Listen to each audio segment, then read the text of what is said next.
Yes, hello, walaikum assalam. Assalamualaikum. Welcome, Dr. Zaid Qureshi, to the course, and thank you for joining us. Hi. And Dr. Rabia as well, she's with us.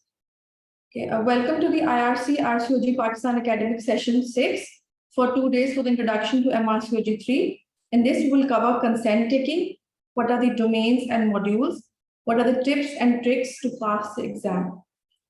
There will be a few interactive sessions as well based on exam scenario under exam conditions. This course will last for 2 days and will conclude tomorrow at 1 p.m. Thank you for your registration and do spread the word for benefit of others. Our first talk will be done by Professor Dr. Nazli Hamid, IRC RCOG Pakistan Chair, FCPS FRCOG. You already know her very well. She has been active as a role in the IRC Chair. This, of course, reflects her commitment to the cause, and she will talk on how to take consent with special emphasis to the British context. And this will be backed by RCOG guidelines on consent taking for diagnostic laparoscopy. I welcome Dr. Nazli to start the session. Assalamu alaikum, Dr. Zaid. Walaikum Thank you assalam. for joining us this morning. And I wonder there are other participants who have registered, but they haven't joined as yet. I wonder whether we should wait for another few minutes, like 4-5 minutes before we start, before we actually make. Yes, it's better to wait just for 5 minutes. Maybe people have, their clocks are not matched. So that's it.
Yeah, Farzana, Rimsha, do you know who are the other participants who are joining? I think one is Umaira. Umaira has to join. Let me ask her.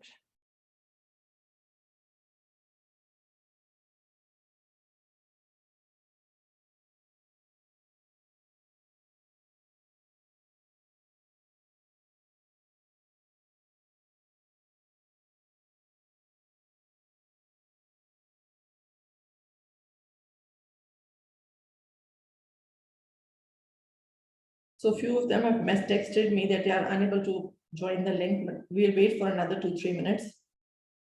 Okay.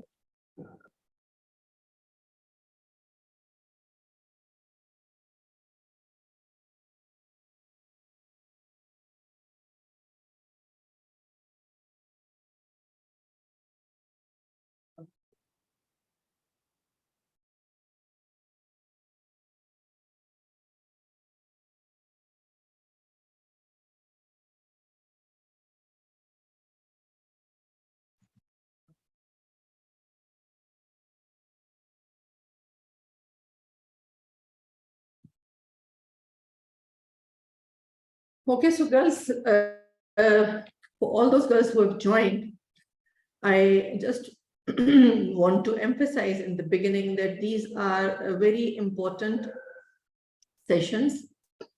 And the sole purpose behind this is promotion of our country and enabling our own doctors to be able to perform well during these exams. And I know that all of you study hard and study very well, but the thing is that this exam is not just about the knowledge in OBGYN. This exam is more about applying that knowledge in the British context.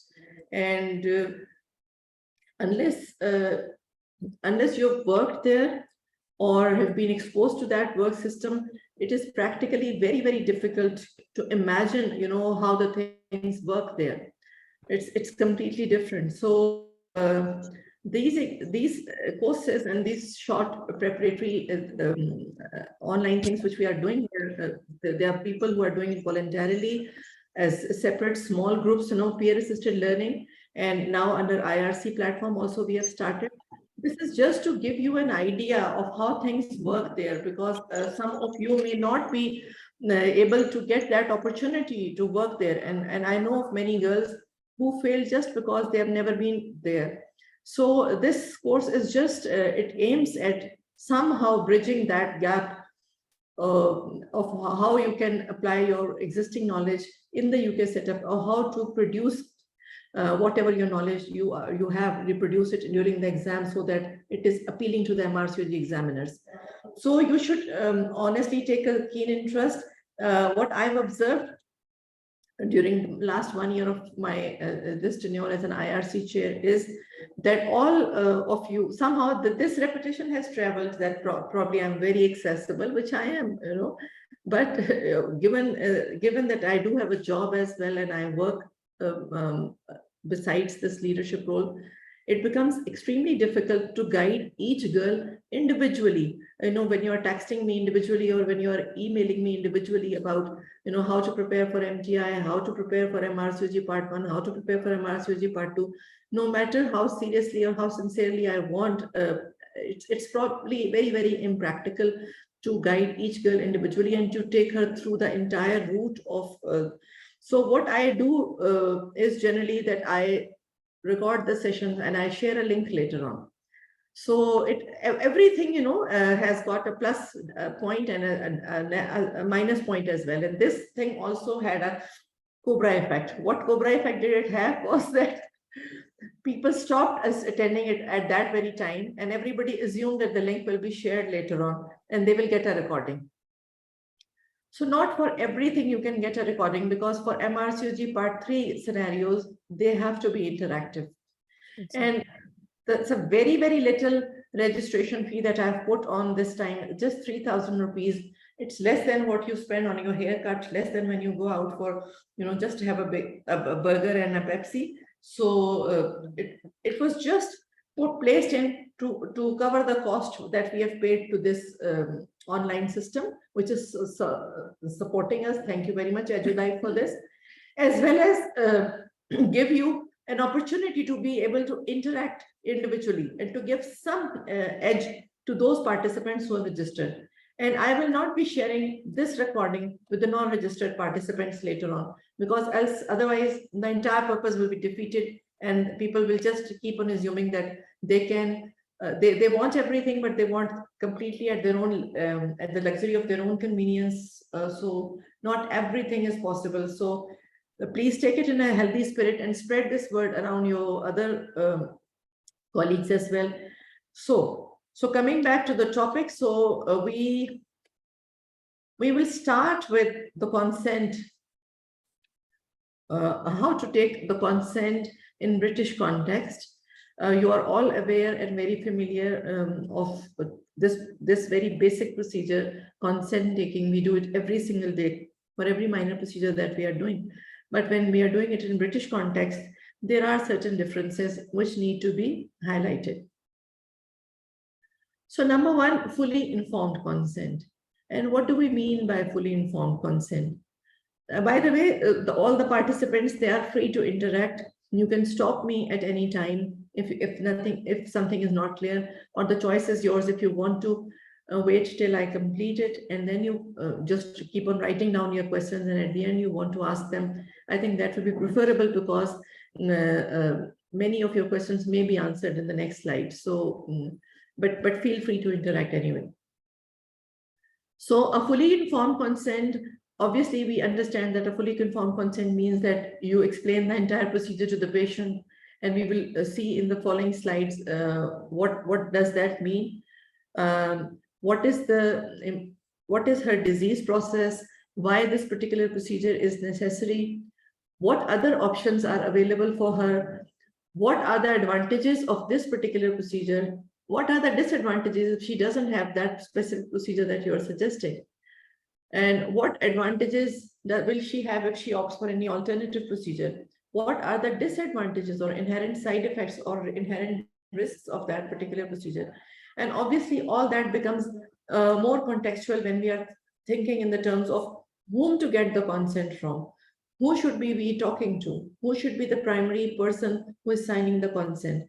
In our culture, we have a very different setup. Here, 10 people would walk in, the mother and mother-in-law and husband, and I think the least important person to consent is probably the patient. And so that is not to be reflected when you are sitting in an exam in the British context. The patient herself is the focus of attention. She herself has right over her body. And not only an adult, we will talk about how relatively younger girls also have some autonomy over how to consent for various procedures. And we will talk about the Mental Capacity Act. We will also talk about the form that consent might take. There are specific consents or specific concerns to specific areas. For example, when we are talking about family planning issues, like I said, that we then probably be shifting our definition of adult and probably be including the younger girls as well in that range. So consent is basically a legal thing. No matter how much you write that this is not valid in court, consent is legal and as a legal document. And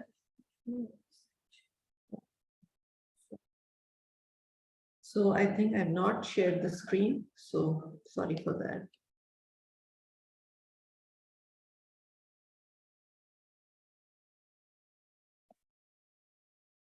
So can you see the screen now? Yes. So I'll go back. I discussed this thing that you have to take a fully informed consent. We will talk about the Mental Capacity Act.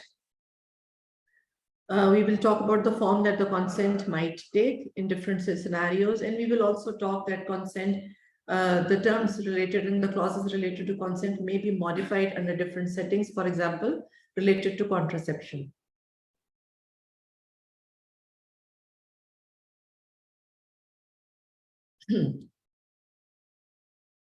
So consent is a legal document, and in English civil law, Deliberately touching another person without their consent is battery.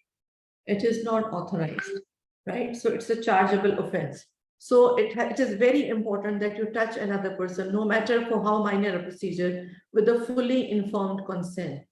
And when we are talking about fully informed consent, we need to be aware of what that fully informed consent is. There are legal principles which govern a valid consent, and one legal principle is duty of disclosure.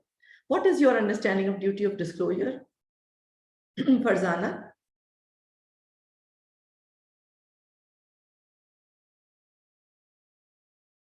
Dr. Farzana, you need to unmute yourself.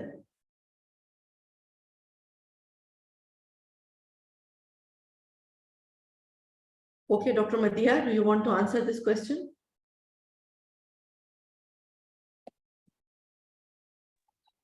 Assalamu alaikum, madam.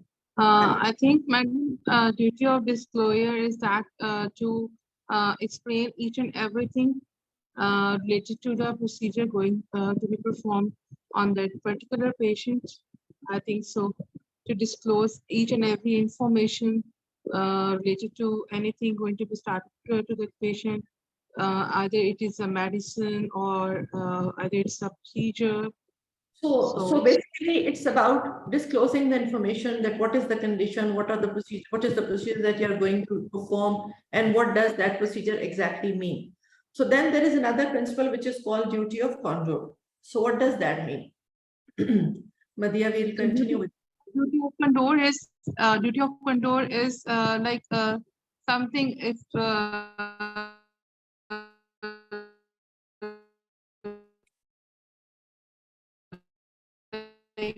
happens like if like some teacher, the duty of candor is like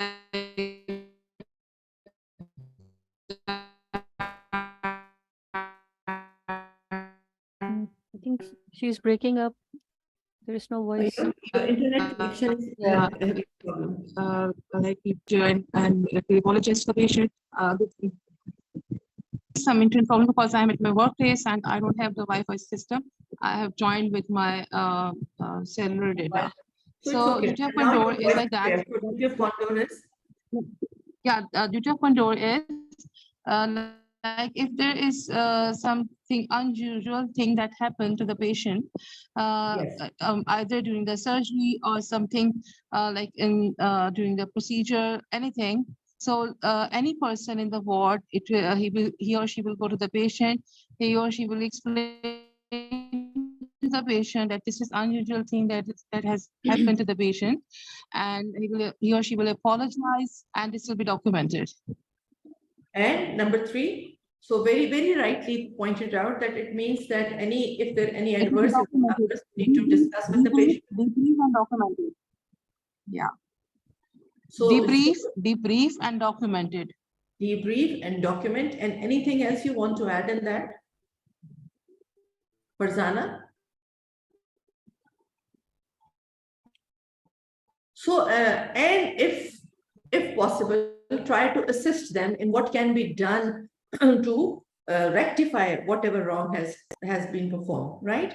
So these are the 3 components of duty of candor. So, right, good, very good. Thank you, Madhya, for your input. So what are the types of consents? So there are 3 types of consents mainly. Implied consent or tacit consent, where you tell a patient, for example, you tell a patient that you want to take a blood test and she holds out her arm and stays still. So she hasn't said that she agrees to the blood test and you haven't taken it in the form of any document, but because you've said something and her response clearly suggests that she is willing for that procedure, so that is an implied consent. Number 2 is expressed verbal consent. For example, you ask a patient that you want to perform a vaginal examination on her. If she just lies down, that is an implicit consent. But if she says, yes, she's ready for the examination and then lies down, then the same consent becomes expressed or verbal consent. Then the second form of expressed consent is written consent. And this is the consent that generally we are referring to, especially in our inpatient settings and for all the invasive procedures, even if they are being performed as a daycare procedure or in the outdoors setting. So for those involving risks and for those needing anesthesia. So for all these patients, in these scenarios, expressed or written consent becomes very important. So the principles of consent, like I said, that it has to be fully informed, and then it is taken at an appropriate time. Preoperatively, you counsel the patient, and then you give her an adequate time to reflect on that, to understand that, maybe call her back next time so that she has a time to think over it. And respect is paid to the patient's dignity and beliefs. So we should not be imposing, contrary to what generally people are, doing in this part of the world. And even here, it should be rejected that we are imposing our own beliefs on the patient.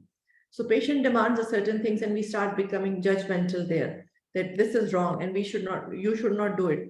No, we should here talk only in medical terms, and we should respect the dignity and beliefs of the patient. The consent should be given freely without any coercion.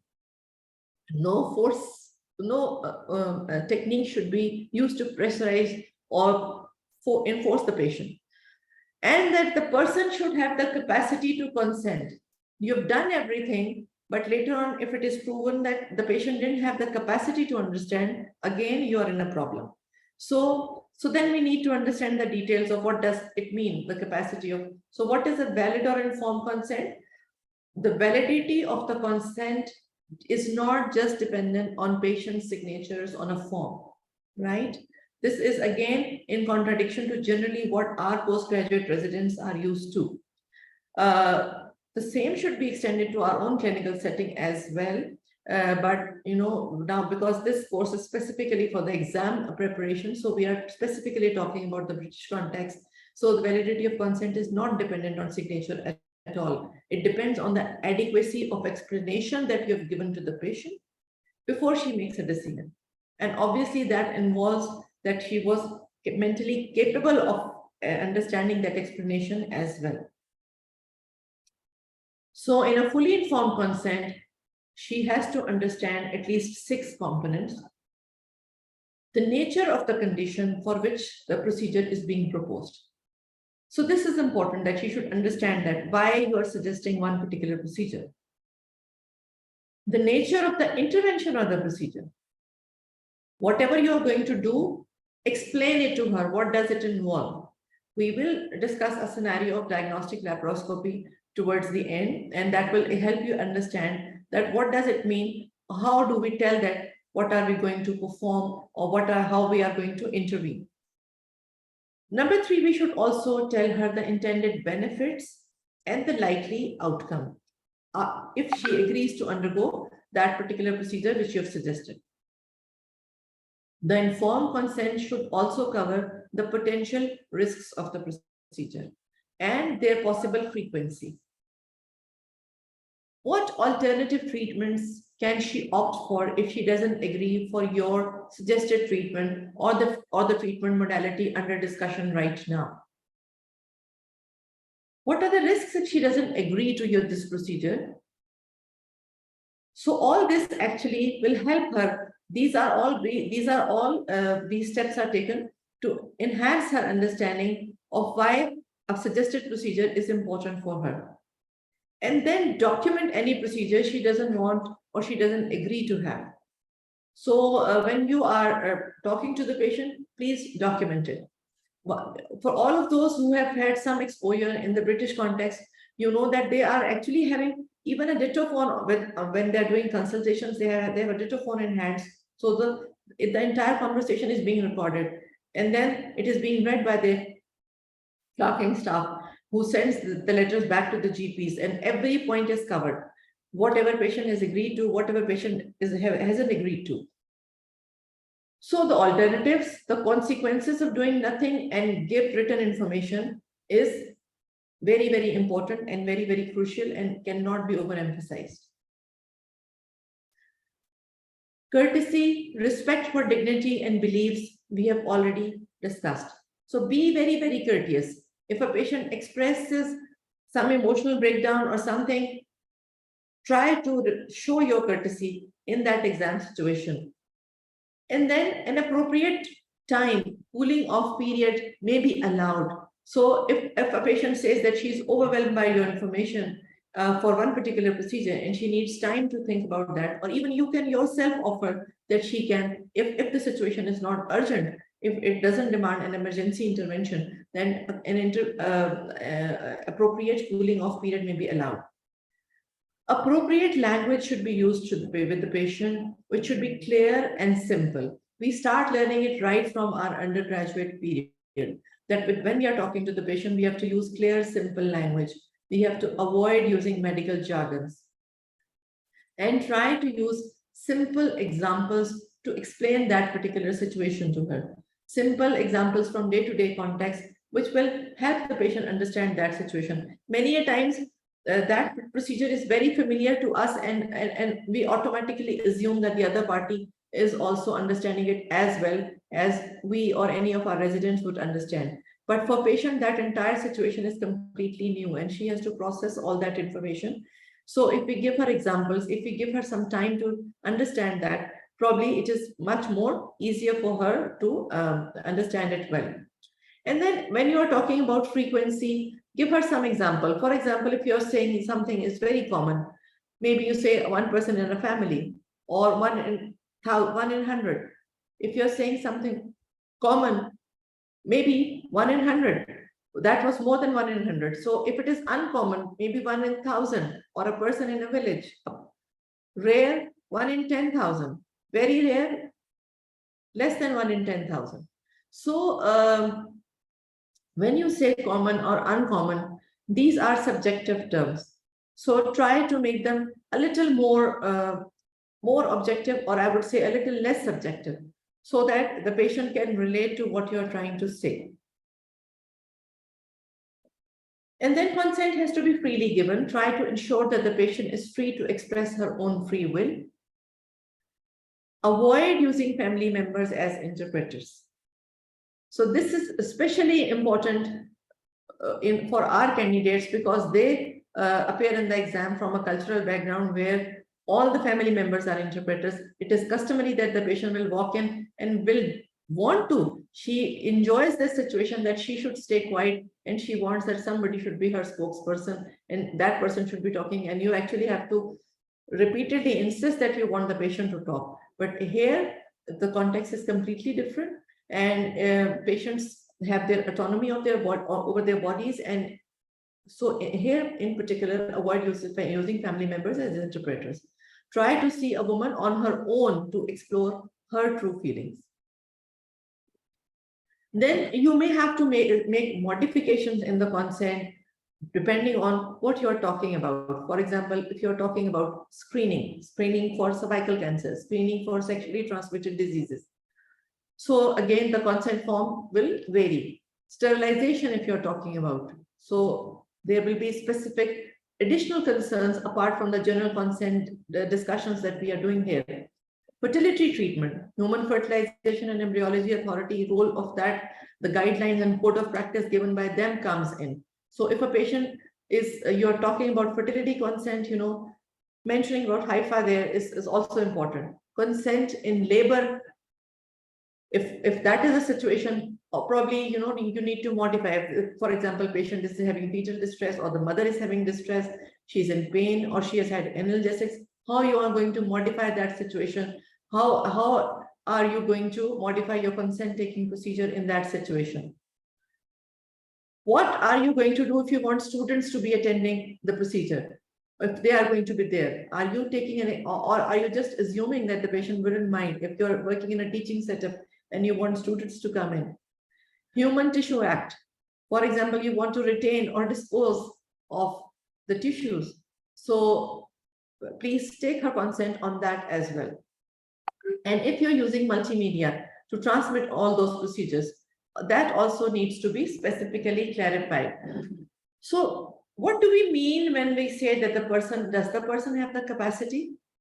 Capacity means legal age for that particular procedure, and a sound state of mind. So capacity is different from competence. Competence means what is your intelligence and what is your understanding. So even if you have a legal age and a sound mind, your competence of understanding one particular situation will be different from another person who might not be as competent as you are, or less competent, or more competent. So we have to take into account what is the capacity of the patient. No adult consent on behalf of another adult. This is the British context, and please take this message home very clearly. And on rare occasions where there is some confusion, a court order is also necessary. So it is rather informal, but I would like to say that you may have watched the series The Good Doctor. This is a series on Netflix, which is basically in an American context, not in a UK context. But there, if you watch that series, for those who haven't worked abroad, if you watch that series, you will see many situations where they are bringing in the court orders, where they're bringing in, who will consent on behalf of who. So there are similarities between that context, more similarities between that context and the British context compared to the Pakistani context. So please do watch that series, so that you have an idea how the system of working is there. And when we are elaborating the capacity to consent, the patient must be able to understand the information, retain that information long enough to make a decision. Many times you might have experienced in your clinical situation that we take a consent, we think that we have described everything to the patient, and later on patient repeats a question, and that is about something which we have already explained to her, and we say that, look, we have already explained this to you. So why does that happen? Because the patient did not retain that information long enough to make that decision. So here, when we are talking about the capacity to consent, we have to ensure that the patient has retained that information long enough to make a decision, and then weigh that available information. She is able to weigh that and able to communicate her decision to you. So we must provide information in a way that the patient can understand. So there are two things. One is the capacity of the patient to understand a thing, and the second thing is the way that you are transmitting that information to the patient. For example, if I start talking to you in French, no matter how competent you are or whatever your capacity is, you won't be able to understand because you are not familiar with that language. So similarly, patients are not familiar with our medical jargons. And so if we are using a way of informing them which they do not understand, the information will not be helpful for them.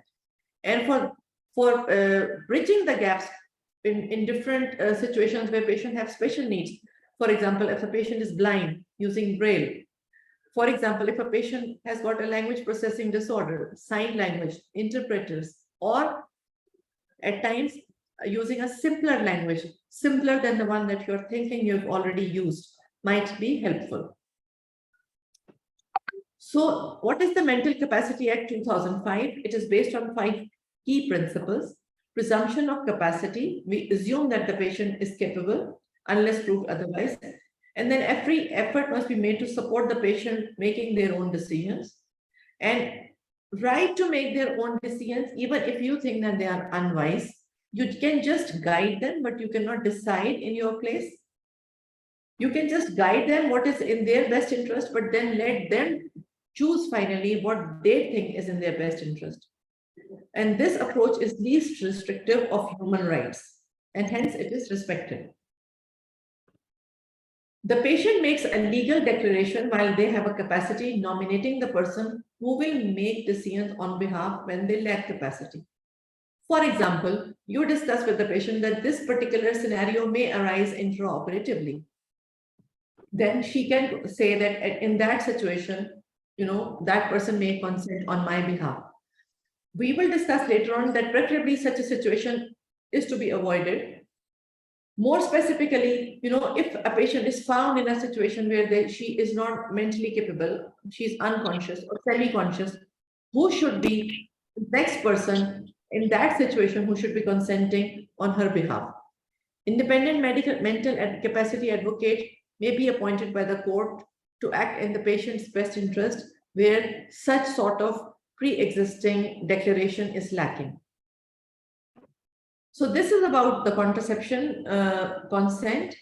So girls who are under 16 years of age, between 12 to 16 years of age, they come under Fraser or Gillick competency, which says that they may be able to consent without parental knowledge. Now, they are not adults by definition, which is 18. But here, the law has been modified that they can be, they may be allowed to give a consent without parental knowledge for contraception and for pregnancy termination, provided they are being considered as being competent, which means that they are able to understand the options and implications of their decision, and they are able to weigh up the information and make a decision. So you see how much they respect the privacy and autonomy of a person there. And that has to be shown when you are appearing in an exam scenario. What is the concept of material risk? So material risk is that you have to avoid bias and consider comorbidities. And you have to tell common risks which she is likely to encounter, or any reasonable person would want to know that he or she may encounter in that particular situation. For example, infection, bleeding, urinary tract infection. These are the commoner risks of procedures that we frequently undertake. But we do have to discuss the serious risks as well, even if they are rare. Mentioning the frequency, like I said earlier, that how rare they are, the chance of death, chance of venous thromboembolism, injury, visceral injury to bowel or urinary tract, return to theater, or return to or a shifting to ICU. You know, this is important. When a patient is being shifted back to theater, this is a very alarming situation to the patient and for her family. So if we have discussed this preoperatively, then obviously the degree of alarm is relatively reduced. And sterilization failure. So if we are taking a consent for sterilization, we have to tell them that, you know, there is a 1 in 1100 risk of failure, or 1 in 700 if you are doing it postpartum. So if we haven't done that, then if the later on patient comes back to you with pregnancy, you know, no matter how rare it may be, it is very difficult then to defend that, you know, this was unexpected risk, maybe in a rare situation, but it was there. So risk of blood transfusion or other unplanned procedures should also be discussed. So what's the Montgomery judgment? So an important decision was passed from the Supreme Court in 2015. In the mid-1980s, they decided that it's a matter for the doctors to decide how much to tell the patients about the risk of treatment. And as you can see that here there is a clear authority given to the doctor, and with the doctor dominating the scenario, that he or she considered only this much information should be given to the patient. Now this no longer holds true. Later on, this was modified, and individualized approach was adopted to warn the patients about the risks, rather than, and that was based on the percentage possibility of that particular risk, rather than just the physician taking over the complete role, that what he or she thought was important has been conveyed. So doctors need to bear in mind the significance of a given risk for that particular patient. And at the moment, what we are following is that it is for the patients to decide whether what she thinks, whether the risks have been adequately explained to her, whether the alternative options have been adequately communicated to her. So if she thinks that it has not been communicated, probably she is right. So doctors will have to take the reasonable care to ensure that the patient is aware of any material risk involved in the treatment, an alternative or variant treatment, and the patient is the person who is deciding whether she has been given that communication in an adequate manner enough, or whether that needed further explanation. So what counts as a material risk is what a reasonable person in that position would like to know. And that, variation gives us a rather more modern and enlightened approach to the doctor-patient relationship in our era. So coming back to the exam, in the exam, the consent may come up as a written question or as an OSCE station.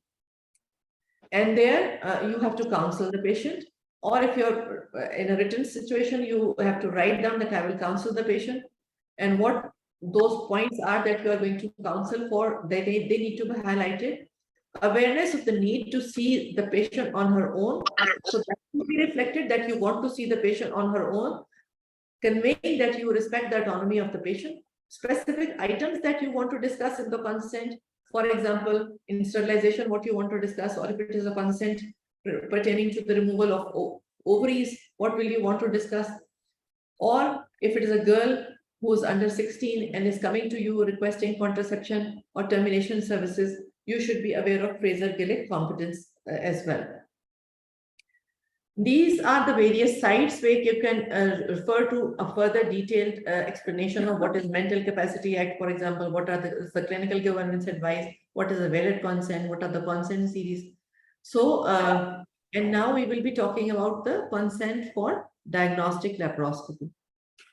So this is a guideline which is available from the RCOG, and this is the third edition of this guideline. Previously, it was issued in 2004 and 2008 under the same title, and now it has been updated, which advises the clinicians on obtaining the consent for diagnostic laparoscopy. And the aim of this advice is to ensure that all women are given consistent and adequate information for the consent. So this is very important, consistent and adequate. And you cannot be consistent and adequate all the time under all situations. You talk once and you repeat your talk the second time, is going to be some variation, and there are chances that you may miss one thing which you discussed at one particular point. And here comes the role that of a dedicated patient information leaflet. For example, if you tell the patient that this is the information that you've given, but at the same time, please do offer her that, I will give you an information leaflet, please go and read that. That covers the inconsistencies which might have been there in that verbal communication at that particular time. So consistency of information is the core point here.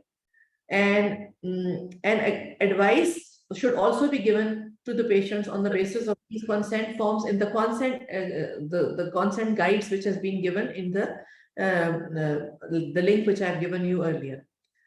So the consent should also covers to some extent a clear direction to obtaining help if there are any unforeseen problems.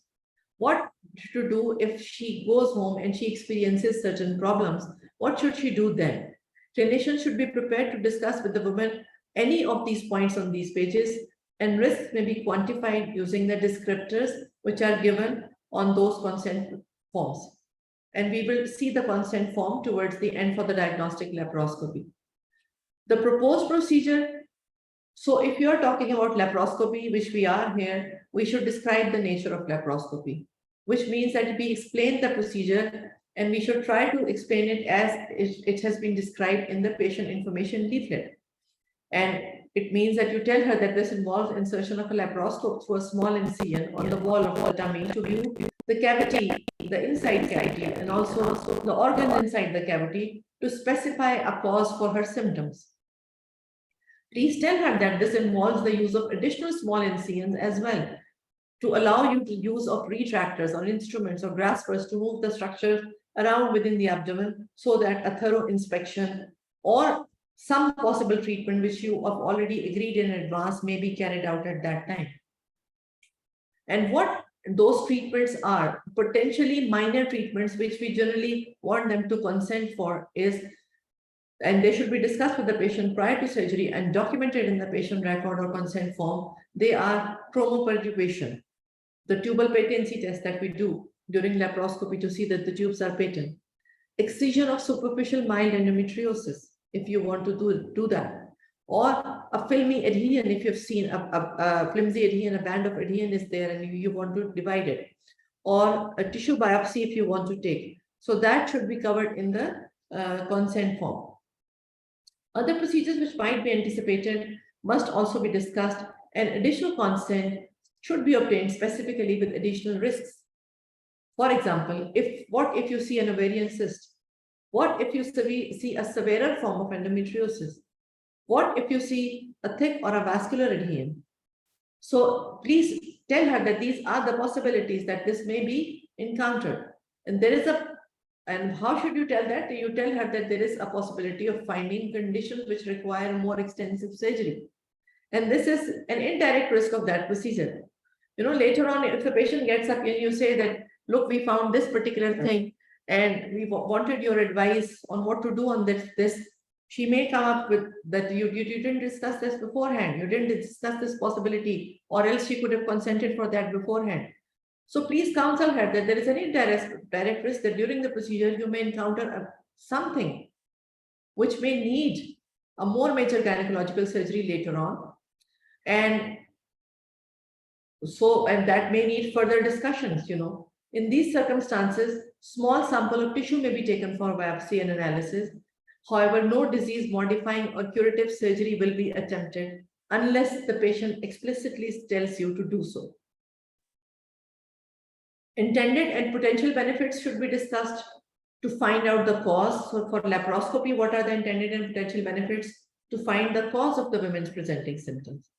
And as we have to tell her clearly, as this is a diagnostic procedure, it is unlikely to alter symptoms. For example, in a patient with subfertility, you are doing a diagnostic laparoscopy and you find blocked tubes. And if you have not discussed this beforehand with the patient that you may not be able to open those tubes, it is many a times patients think that the sole purpose that you are doing a laparoscopy is that if the tubes are blocked, you will open them up. And later on, they may come up, upset or grieved that why didn't you open them up? So please tell them that this is a diagnostic procedure for a diagnostic laparoscopy, and occasionally a minor laparoscopic procedure is appropriate to treat some of the identified cause or relieve some symptoms. And at times it may fail to achieve a diagnosis for the women's symptom. So tell that as well. Many times, for example, for chronic pelvic pain, you're doing a diagnostic laparoscopy and you may not find anything at all. And then the patient should not go with the feeling that you decided some procedure, which probably she would understand that wasn't warranted in the first place. So please tell her that this is a diagnostic procedure and it may come up with a completely normal findings.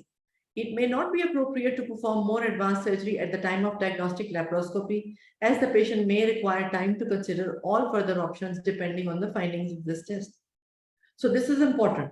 For example, if you're doing a diagnostic laparoscopy and you found one particular lesion which should be removed, but for example, you can do just ovarian cystectomy, you can do oophorectomy in that situation.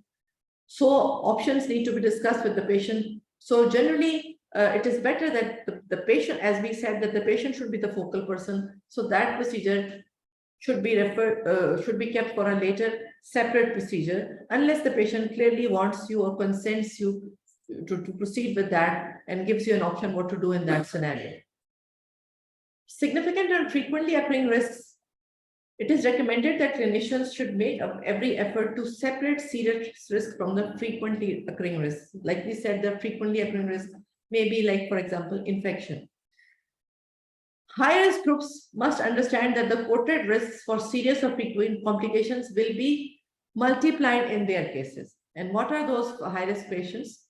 Very thin patient or a very obese patient may not have the same risks of complication as a patient with a normal BMI for a diagnostic laparoscopy, or a woman who is found to have a significant pathology, or a woman who has had previous, for example, 2 or 3 surgeries, or previous even 1 cesarean section, or some other surgery, for pelvic surgery, and then you are doing a diagnostic laparoscopy.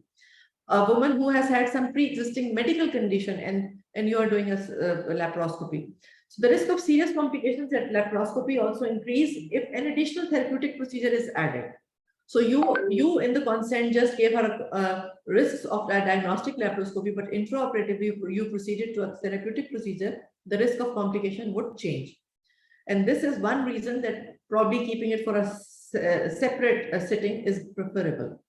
Women should also be advised that laparoscopy may not identify any obvious cause, and we already discussed that. So serious risks are, for example, approximately 1 or 2 in 1,000 women. And for example, we are talking about visceral injuries, bladder, bowel, ureters, or major blood vessels. Up to 15% of bowel injuries might not be diagnosed at the time of laparoscopy. This is important to be emphasized. Again, a failure to gain entry to into the abdominal cavity and to complete the intended procedure is a risk and should be told to the patient. In CN site hernia or port site hernia is less common. The port site should be closed well, but it should be explained to the patient. Thromboembolic complications, rare in laparoscopy, but should be mentioned, and very rarely death, 3 to 8 in 100,000 patients, should be explained to the patient. So mild and frequent self-limiting complications may include just bruising, shoulder tip pain because of that gas in the tummy, or gaping of the wound or infection. What extra procedure may become necessary during the procedure? During a laparoscopy, you may need to convert it to a laparotomy. For example, if there is a visceral injury, you may have to repair of damage to the bowel, you may have to open, or a bladder has been injured, you may have to open, or a vessel injury has happened, or a blood transfusion may be needed, and this should be covered. So, what the procedure is likely to involve, we will tell her clearly. We already said that we will tell her that insert a laparoscope through an incision. And if she wants to know that why we want to do a prior diagnostic imaging and why a therapeutic procedure is planned for later on, that role of prior diagnostic imaging must be discussed together with the option of no investigation beforehand. Statement of the patient, whatever she says, what procedures may be carried out, what procedures may not be carried out should be recorded. And other procedures which may not be essential to perform at that very time should be discussed, and the wishes should be recorded. So for preoperative information, like I already said, that give information leaflet to the patient, and the doctors must enter into a dialogue with the patient based on those leaflets and clearly document everything. Existing information sheet for the procedure needs to be reviewed periodically to see that whether it needs any modification to reflect the new position of the doctor-patient relationship when you are getting a consent from the patients. Anesthesia. Where relevant, the woman must be made aware of the form of anesthesia plan, and she should be given an opportunity to discuss this with the anesthetist before surgery. Generally, laparoscopies are performed under general anesthesia, but setting up a pre-op assessment is very, very important. It should be noted for the women who are obese, and especially for those women who are obese and who are at a risk of increased surgical and anesthetic risk. So this is the diagnostic laparoscopy consent form, where you have a patient identifier or label, name of the proposed procedure or course of treatment, diagnostic laparoscopy with or without minor treatment, that needs to be mentioned. Statement of the health professional is to be recorded, that I have explained this particular procedure to the patient. And they separately, they are asking, I have explained the possible alternatives, including conservative options. I've explained the intended benefits. So to find out the cause of the symptoms, although sometimes no cause may be found, it is very much there in the consent form. As this is a diagnostic procedure, it is unlikely to alter the symptoms. Again, the same thing that we discussed, very much written on the consent form. Occasionally, a minor laparoscopic procedure is appropriate to treat some of the identified causes or relieve the symptoms. All those things that we discussed are explicitly mentioned on the consent form. Overall risk of complications, like we discussed, is mentioned here, and this includes the visceral injury. This includes that 15% of bowel injuries may be missed. This includes that there can be a failure to gain entry, there can be a hernia, thromboembolism, death, and also the frequent risks include shoulder tip pain, wound infection, wound gaping, and wound infection. It includes any extra procedures. The consent form includes any extra procedures which may become necessary during the procedure, including a laparotomy, repair of damage to the bowel, including the possibility of a stoma, bladder injury, and uterus or blood vessels, blood transfusion, other procedures. I've also discussed that the procedure is what the procedure is likely to involve, benefit and risks of alternative treatments. In the consent form, they have mentioned that the patient has been given the link for the leaflets so that she can go back and refer to those leaflets later on, and whether the procedure will involve general local anesthesia or sedation, signed, dated, stamped or name printed, and position of the particular resident or the doctor. Contact details if the patient wishes to discuss any options later on, statement of the interpreter where you used that interpreter, and then the counter signed by the patient that I have interpreted the information. Sorry, this is the interpreters that I have interpreted the information about to the patient to the best of my ability in a way in which I believe they understand. So here are the signs of the interpreter, and finally it will be signed by the doctor as well. So, or if any other additional healthcare professional is present, it will be signed by that additional healthcare professional as well. So that basically covers the consent in detail and the consent for the diagnostic laparoscopy. So if there are any questions, I would like to take them.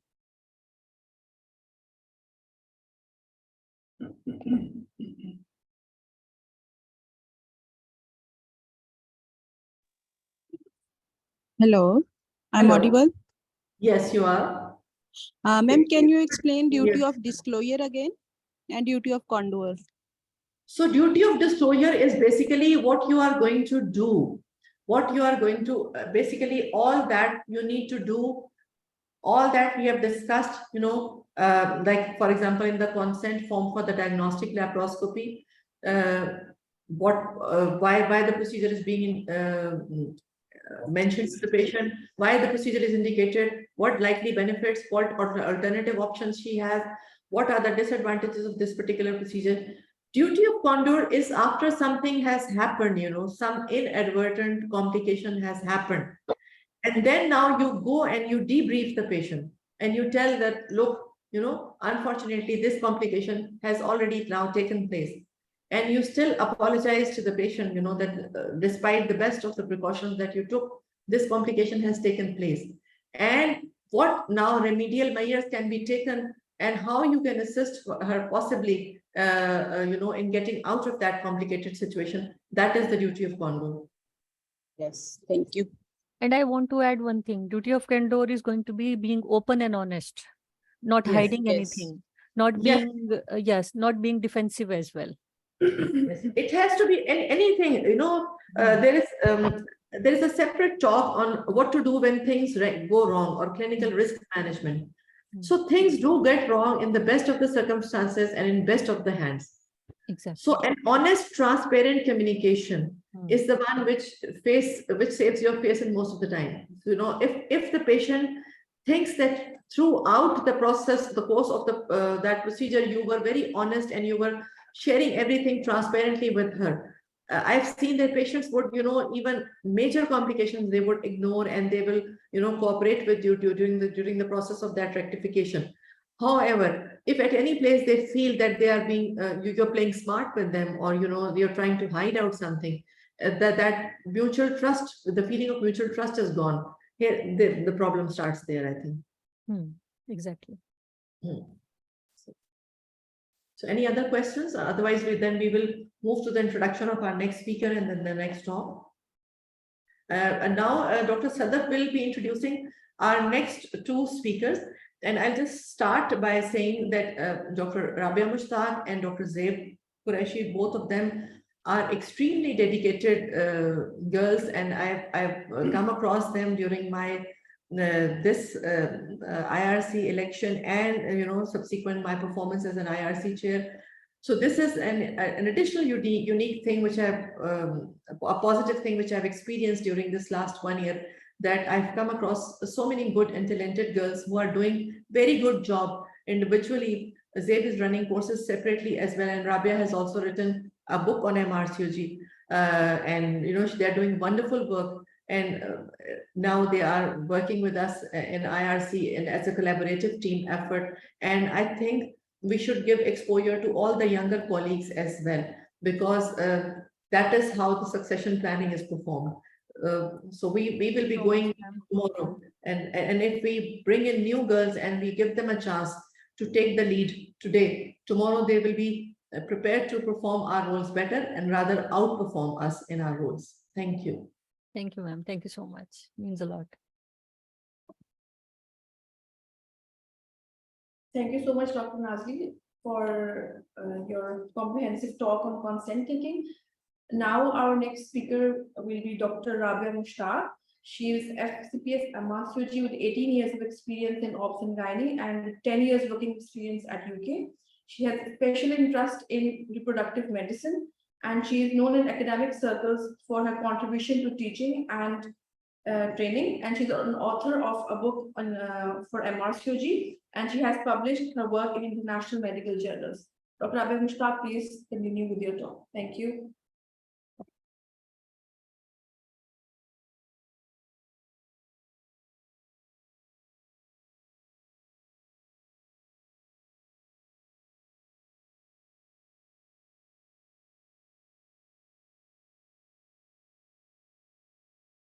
Dr. Rabia, you can start now.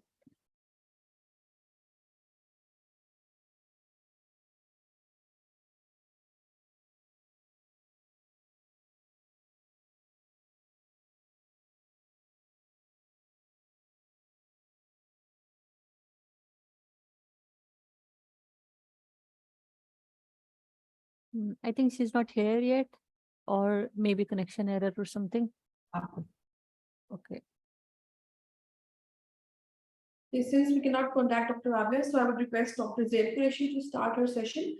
Dr. Zaid is FCPS, MRCOG, also fellow of European Fellow of Obs and Gynae and MRCPI Ireland, and she's well known for her teaching sessions, and she's known for online teaching at Med Exam Experts since 2015. And Dr. Zaid, please continue with your talk. Thank you. Thank you. Thank you so much, Aksa. Thank you so much, ma'am.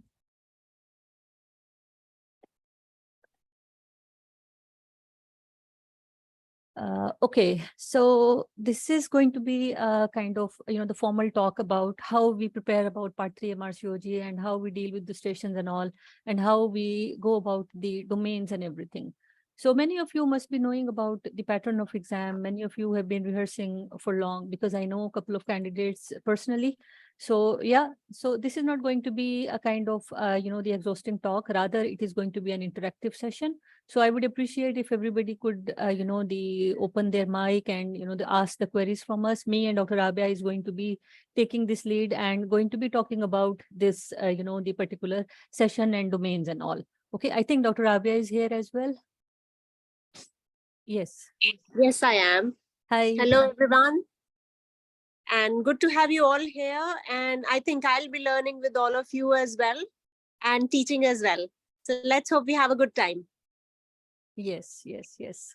So this is Royal College Union Street building, and this is a kind of a dream for every MRCOG candidate to be in there and take, the membership degree, because, the attending MRCOG ceremony itself is a very big thing for every candidate there is. So I hope one day you guys will be there and you guys will be taking your membership certificates as well.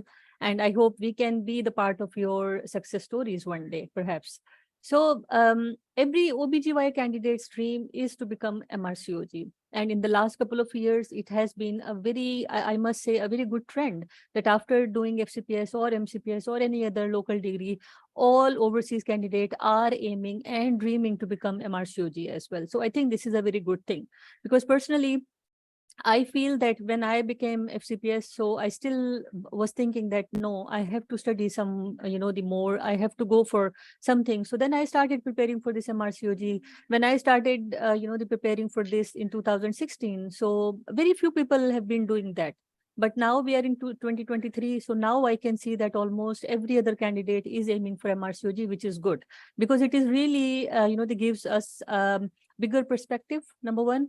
We are up to date with the knowledge, we are up to date with the guidelines, and this way we can be a good practitioner, good OBGY to our candidates, to our community, and to our countries as well, right? So cutting this thing short, so we will quickly jump to the pattern of exam. So I'm sure all of you guys know, but let's have a quick look that the pattern of exam is going to be 14 back-to-back stations.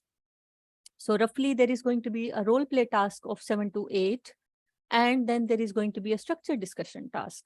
While we talk about the role play task, it is going to be along with one role player, you as a candidate, and there is going to be one examiner. We call it as clinical examiner. And in some tasks, there are going to be lay examiners as well. Okay, so out of 7 to 8, you can have almost like, 4 role player tasks and 2 to 3 with lay examiner tasks. So when we talk about lay examiners, so lay examiners are going to be non-doctors, first of all.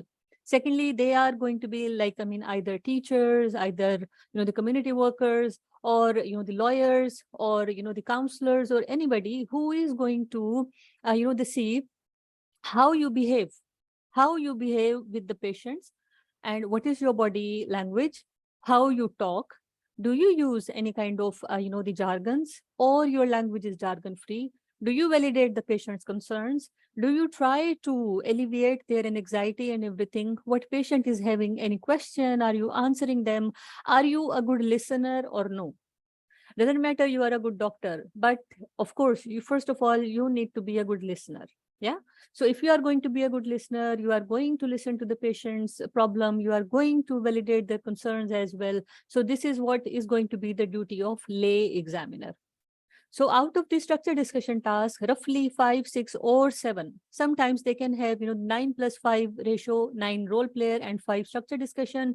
Sometimes they can have 7+7, because in the recent years, since, the COVID era and all, so now exam is of like, 7, 8, or 9 days.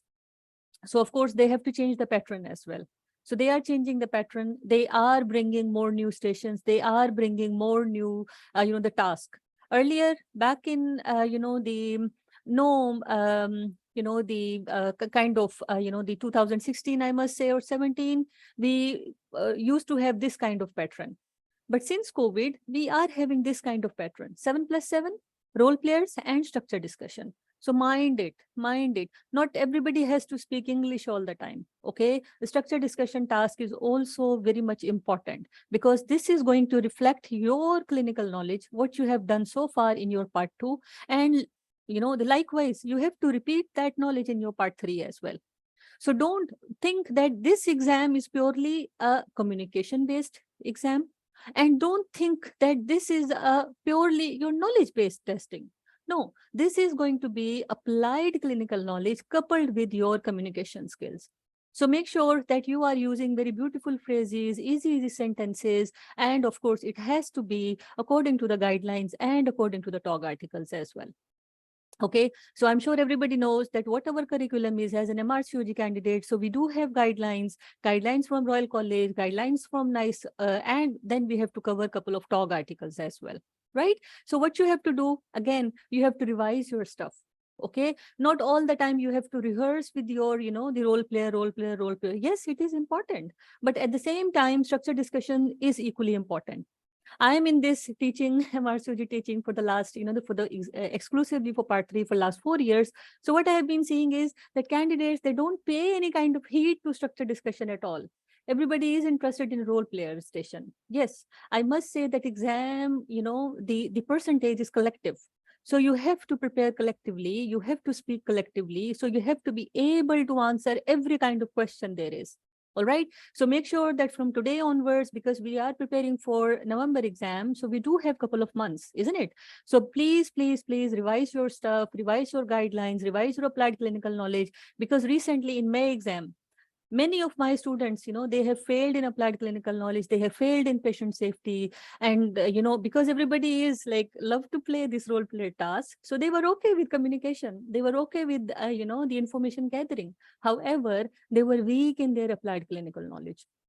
Okay, so this is going to be a good start from today onwards, that you guys try to revise your stuff. Okay, guidelines, TOG articles, important stations. So for me, if somebody doesn't know how to talk, how to take history of asthma, if somebody doesn't know how to take history of inflammatory bowel disease or diabetes mellitus or epilepsy, for me, that candidate is going to be a clear fail in exam, of course, because these are the, the kind of medical disorders, what we do see in our day-to-day practice, even in our country as well, isn't it? So if we do our clinics, even, in our government setups or primary setups, I think we do see 1 or 2 diabetes patient, 1 or 2 thyroid, 1 or more, the any kind of autoimmune disorders and epilepsy. Yeah.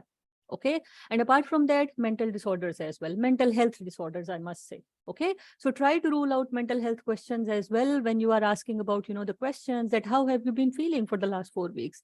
Is anything bothering you in the last 4 weeks? Do you feel that you are having little or no interest in doing anything?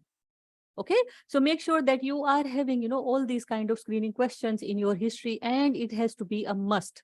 Because recently, and since this COVID, what I'm sure all of you must have seen this, that recently the mental health has, the issues has been raised, globally, not in our country, but globally. But of course, when we talk about, the RCOG curriculum, then yes, this is a must question to address, and a must question to even, the prepare properly as well.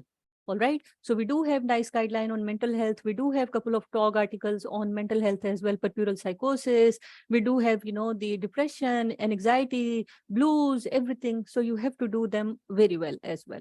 Okay, so at the same time, again, let me conclude this. At the same time, when you are preparing for your role play task, make sure that you are revising your stuff. Make sure you are preparing yourself best for the structured discussion as well. And structured discussion needs to be structured as well. For example, if the examiner is asking you one question, okay, how do you define this particular the condition? So yes, you have to just define. You don't have to bring A to Z in the definition. All right. So make sure that your answer is structured. That's why it is termed as structured. I have asked you that, okay, how you are going to diagnose this particular condition, and you are giving me the management. So of course, at some examiners, they do consider, and they do give you marks as well. But some of them, they don't, they find it so clumsy. They don't find it good at all. So sometimes they don't like it. So of course, it is going to affect your score in the end. Like I said, that, your score is collective. And for the last 3 years or 4 years, or maybe since I have done my first part 3, which I have failed. It was in, the 2018, then I passed in 2019. And in all these, the 5-6 years, the percentage is between 62 to 63%. So make sure that you are preparing for both type of tasks, because the result is going to be collective. Maybe in one station, patient safety has more, the score. In some station, applied clinical knowledge has more score, or information has more score. So this domain is going to be, we are going to discuss in detail with Dr. Rabia, because she has worked in NHS for like, the 10 years. So definitely she is going to give us, the first-hand knowledge about that. Okay. So this is the pattern of exam. All right. Is it clear, everyone? Farzana, Madiha, Ismat, candidates, Rimsha? Yes, ma'am, it's clear. Okay, brilliant. All right. So remember, it's a circuit with no rest station. You are going to be moving from one station to the other, to the other, to the other. So and so, and you are going to complete your 14th station. Remember, there is no online exam onwards. All right. So exam is going to be face-to-face, and until stated by college that they really want online exam or no. Online exam has been invented because of the COVID, and since everything is, has fallen back to its, the place. So yes, things are pretty normal now. So everything is going to be face-to-face. All right. So the centers for November exam so far, which is, the given on RCOG website, is UK itself, India. Okay. Then perhaps this is going to be UAE as well, Malaysia. No Malaysia for November exam, but maybe for May, but Singapore, Hong Kong, okay, and maybe KSA as well, because in this March, the MRCPI Ireland has, they taken one exam in KSA, Saudi Arabia. So maybe one exam is going to be in KSA, but still, for us, as Pakistani overseas candidate, of course, we cannot go to India, but yes, we can travel to UK, we can go to UAE, we can go to KSA, even Malaysia, Singapore, Hong Kong. Okay, so everything is open. So choose your center wisely, prepare, the wisely, and don't think that, the one particular center is going to give you any kind of particular edge over, some candidates. Exam is global, marking is global. There can be chances of, the bias, but that is very less. RCOG is very transparent in terms of, the result and everything. All right. So don't, because I get a couple of messages every day that, okay, which center to be chosen, ma'am, and how it is going to affect our score and how it is going to affect our performance and all. No, exam is going to be same. Maybe there can be some, in the role player, maybe there can be some, the dialect issue, maybe any kind of communication issue. But yes, you can always say that, I'm sorry, I didn't get your point. I'm sorry, I didn't get this. Can you please repeat it? Okay. Even examiner helps you in that. All right. So no particular center is going to affect your score. Only you, yourself, your performance is going to affect your score. I have told you that I have failed this exam. So when I failed this exam, pass marks were 62, I scored 60. So I have failed just with 2%. When I passed this exam, pass marks were again 62 and I scored 86. And the center was same. So it all depends on your performance. It all depends on, how you the perform in real exam. And like I said, the every station has got equal marks. And of course, this is only you who is going to affect your station. All right. So again, in nutshell, there is no preference. There should not be any kind of, the ambiguity in this, that one particular, the center is going to affect your result. All right. Me, myself is very much, the comfortable in UK because I don't know, I find it very easy going, easy thing. The people are very, the friendly, lovely over there. They are easy to, the approach and, they are ready to help as well. So yeah, even other other centers too. So it all depends on. All right. So these days in May exam, in February, perhaps the UAE was a center. So UAE people had a very good experience in UAE, Dubai, in fact. Okay. So if everybody is aiming for UK, UAE, so start preparing from today onwards, because you have to prepare not only for travel, but of course cost is also involved there. Then you have to look for your, the hotel accommodation or whatever, So start preparing from today onwards, because this exam is not going to involve only your studies, but of course it will involve your finances, it will involve your emotional strength, your, the psychological health as well, and everything. Because I know one candidate, she traveled all the way down to UK, and when she landed in UK, she became so depressed that she didn't go to her exam as well. Okay.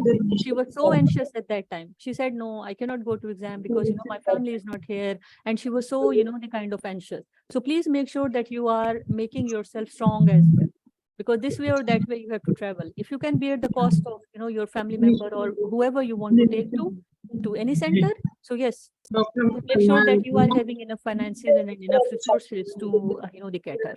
Okay. So this is going to be the the center thing, and I hope it is clear. So Dr. Abia, this is for you. If you can, give your input on.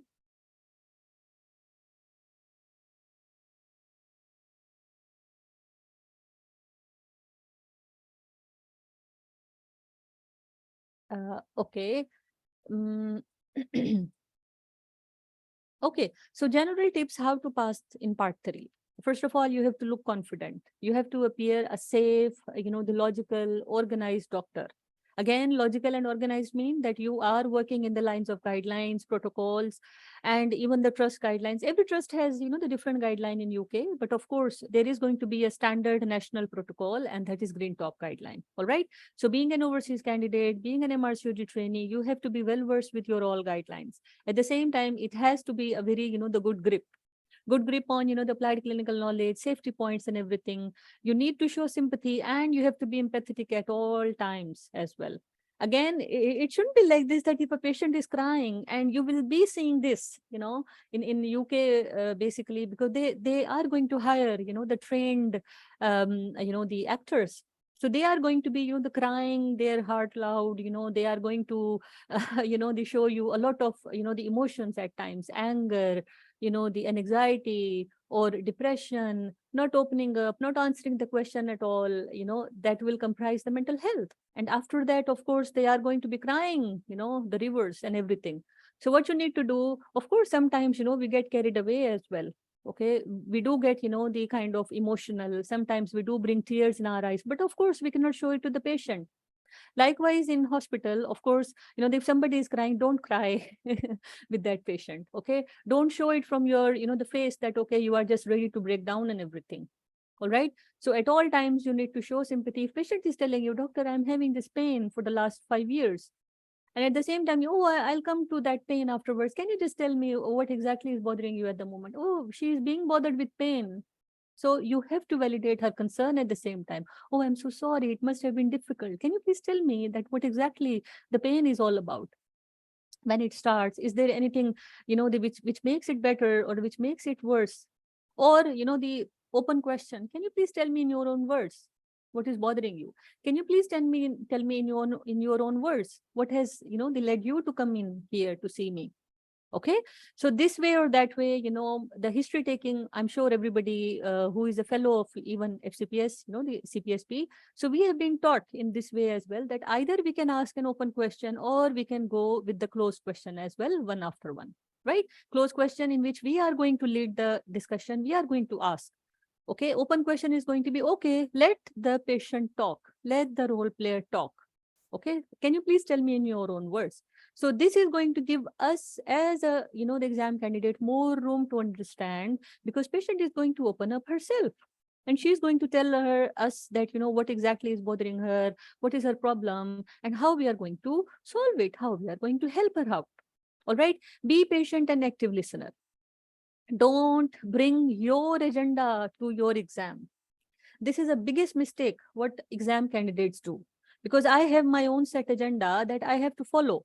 I have to do history. I have to take, the investigation, examination. Then I have to do the management. This is my agenda because I have been taught like this. But in exam, patient is so worried that she just want to know about the investigation results, because investigation result is so bad and she's very upset. She's asking you again and again, doctor, can you please tell me what exactly is in the report? Doctor, can you please tell me? I'm so worried. And you being the candidate, you are saying, oh, I will come to that. Let me ask you a few more questions. Let me ask you a few more questions and then I will come to that. And patient is again and again asking you, and examiner is judging you over that, you are not validating the patient's concern at all. It means you are not being active listener. You are, the failing one domain, which is, communication with patient, which is very important. So don't bring your own agenda into anything. If patient is asking you again and again, okay, one time is okay, you can ignore. Second time is perhaps not okay. Third time is complete fail. So what you have to do, you can say that, okay, I'm so sorry that, it's been stressing you out. So let me tell you what exactly is in the report. Okay, if it is a breaking bad news, so yes, Dr. Abe is going to breaking bad news with all of you. So yes, we have to follow the steps of breaking bad news. All right. So breaking bad news is a breaking bad news. It's not like, just putting a stone to someone's face that, okay, your baby is dead. You have got this problem. You have got this cancer. So of course we have to follow some steps. We have to be very sympathetic. We have to be organized and logical at the same time. Okay, so no use of jargons, at least, or very few jargons are allowed, because not everybody can understand medical terminologies. All right, so it has to be a patient-friendly language all the time. And for them, we do have patient information leaflets, we do have NHS websites. And if you don't find any source on, the RCOG or NHS, which is very unlikely, so you can go and, the open Ranzogi, you can open, the ACOG, you can open, the Canadian website, for any communication leaflets. There are plenty of leaflets, on the Google. All you need to do is how to do Google. So nobody is going to teach you that. Yeah. So try to, use the good application, which is Google. And, I myself am, the very fond of this, because if you type anything, the keyword, so Google will help you. All right. So do try to find out patient-friendly language for every condition there is. So this is really going to help you. Okay. Apart from that, you can watch some of the YouTube videos, some of, the any other videos on any other platform. All right. So it is going to give you, a lot of understanding about, how you are going to speak, how you are going to narrate yourself, how you are going to tell her in patient-friendly language as well. So this is very important, which I've been telling you. Revise your syllabus thoroughly. Don't ignore applied clinical knowledge, please.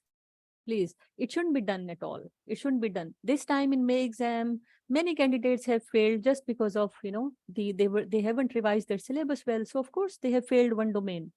For exam, of course, you don't have to pass 5 domains. But for example, my one question is, the structured discussion on sickle cell disease. So of course, I'll be talking about guidelines. I'll be expecting you to answer about guidelines. If you're not giving me any answers, so of course you are clear fail.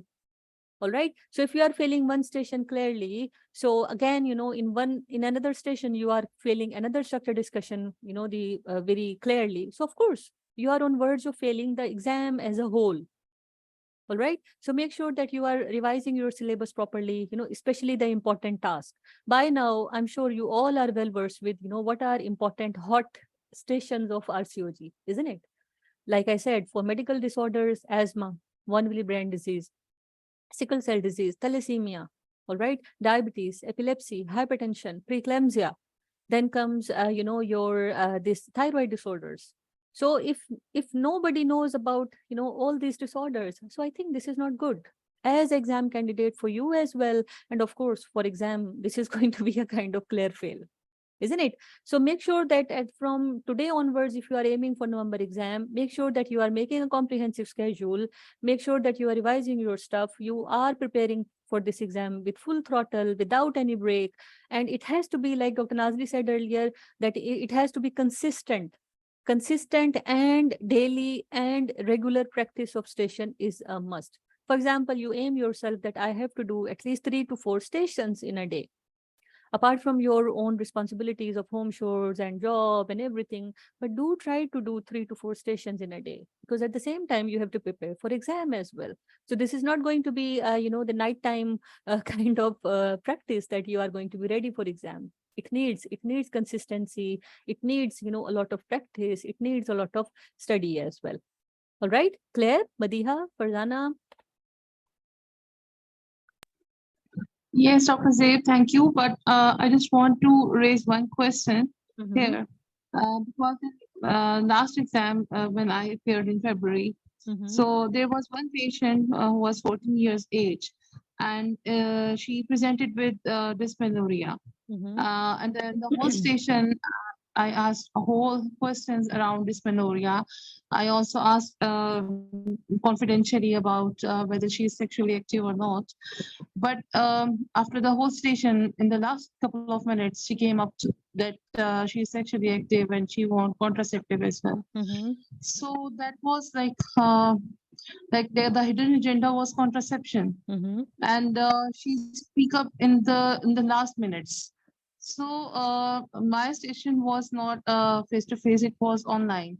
So they were almost 1 or 2 stations that they were basically recalls, but the role player were given instructions that they will speak up in the last minutes. So how to manage such kind of No. They stations? don't speak in the last minute, sweetheart. The thing is that maybe you did not, delete the station properly. Okay, so it has to be very good. It's not like that they will open up in the last minute. All right. So what you have to do is that you have to bring them to the point where they will open from the start. 14 years is pretty young. Okay, this is very young, in fact. Okay, 14 years means a teenager. If she is coming with the dysmenorrhea or pain, so of course you have to bring the kind of DD, whatever comes in your mind. But before that, 14 years, address the age. Okay, be very gentle, be very the friendly. At the same time, you can tell her that, hello, hi, I'm Dr. Batul, one of the doctor here. So can I just ask you that, you are bothered with pain, am I right? Yes, doctor. See, your facial expressions, your body tone, everything should be aligned while you are talking to a teenager. It shouldn't be mask face. At the same time, you can ask her, hello, yes, Emma. So feel free to talk to me, Emma. Okay, everything, whatever you are going to discuss here is going to be strictly confidential. Nobody is ever going to know about our conversation until unless you will let me to do that. Okay, sweetheart. See, even you can, bring nice words as well, because she's just 14. She needs a lot of care. She needs a lot of, the kind of support in terms of. So if you will gain that confidence in the initial 1 to 2 minutes, trust me, you are going to, pass this station so easily. If it was all about, the contraception, it means she is sexually active. Okay, so how you are going to ask? So, yeah, okay, Emma, I want to add to it. So they were not given instruction to speak in the last minute. Actually, the instructions were that if the candidate is unable to get to the point during the station, then tell them near the end. So that's what would be in there, the paper that they would have been given. It was to check the ability or your empathy, being able to put a 14-year-old Exactly. at ease.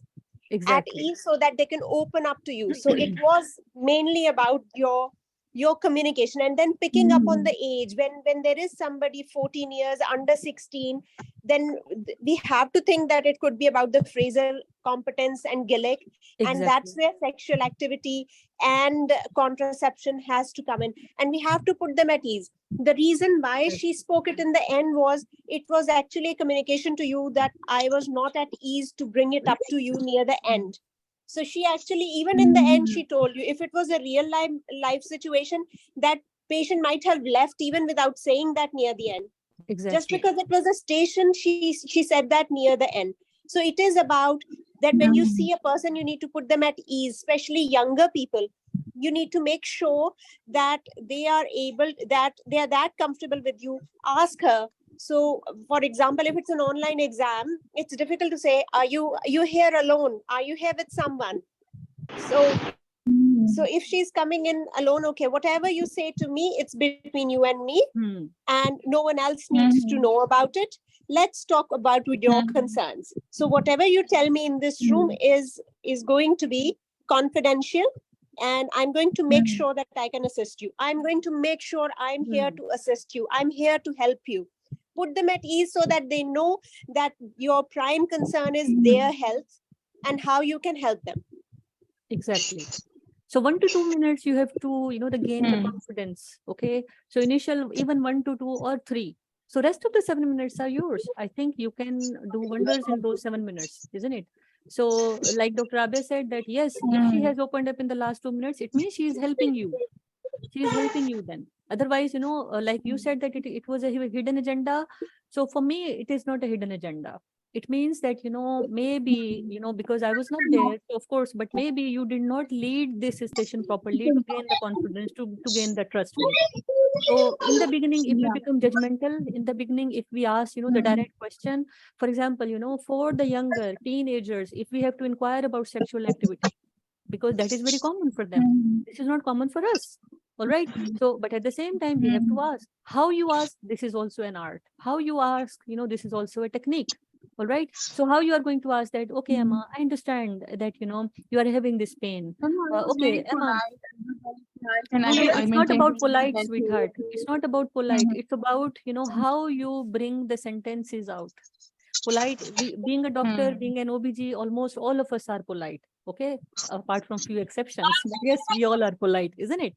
So what we have to do, of course, we have to bring the best sentences, because in exam they are just going to judge us. They don't know us.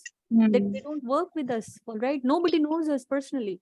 We are okay, even in face-to-face exam, being an overseas, even in online exam. So we are just a candidate there, like NHS trainee who is working there. And trust me, being an overseas candidate, we are no less than NHS trainee. Trust me. Okay, we are no less than Same happened to me in the teaching station. The station came up with a sexual assault, and there was a teaching station, and the student was I think ST1, and he came up with all the questions, the same recall. But the role player was so much talkative, he didn't let me talk. We will talk about it, and I will tell you how you are going to diffuse in teaching station that situation, because this has been an instruction to them that you have to, and this is your the duty as a teacher, that how you are going to teach your training. So you are going to tell him that, okay, yes, Andrew, I know that this is a very Such good kind of teach. question, And it is very informative. Thank you, Dr. House. this is very good question. Okay, but this is somewhat out of context at the moment. Let's discuss sexual assault, and then I will meet you some other time and we will discuss about this. How about that? See, diffuse that situation again. Diffuse that situation again. This is you have to diffuse that. All right. At the same time, examiner is going to judge you how you deal with your junior. Do you undermine him or her?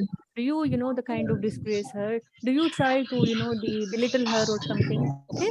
But if somebody is very talkative, it has happened to me as well. And the candidate was episiotomy scenario, the very common one.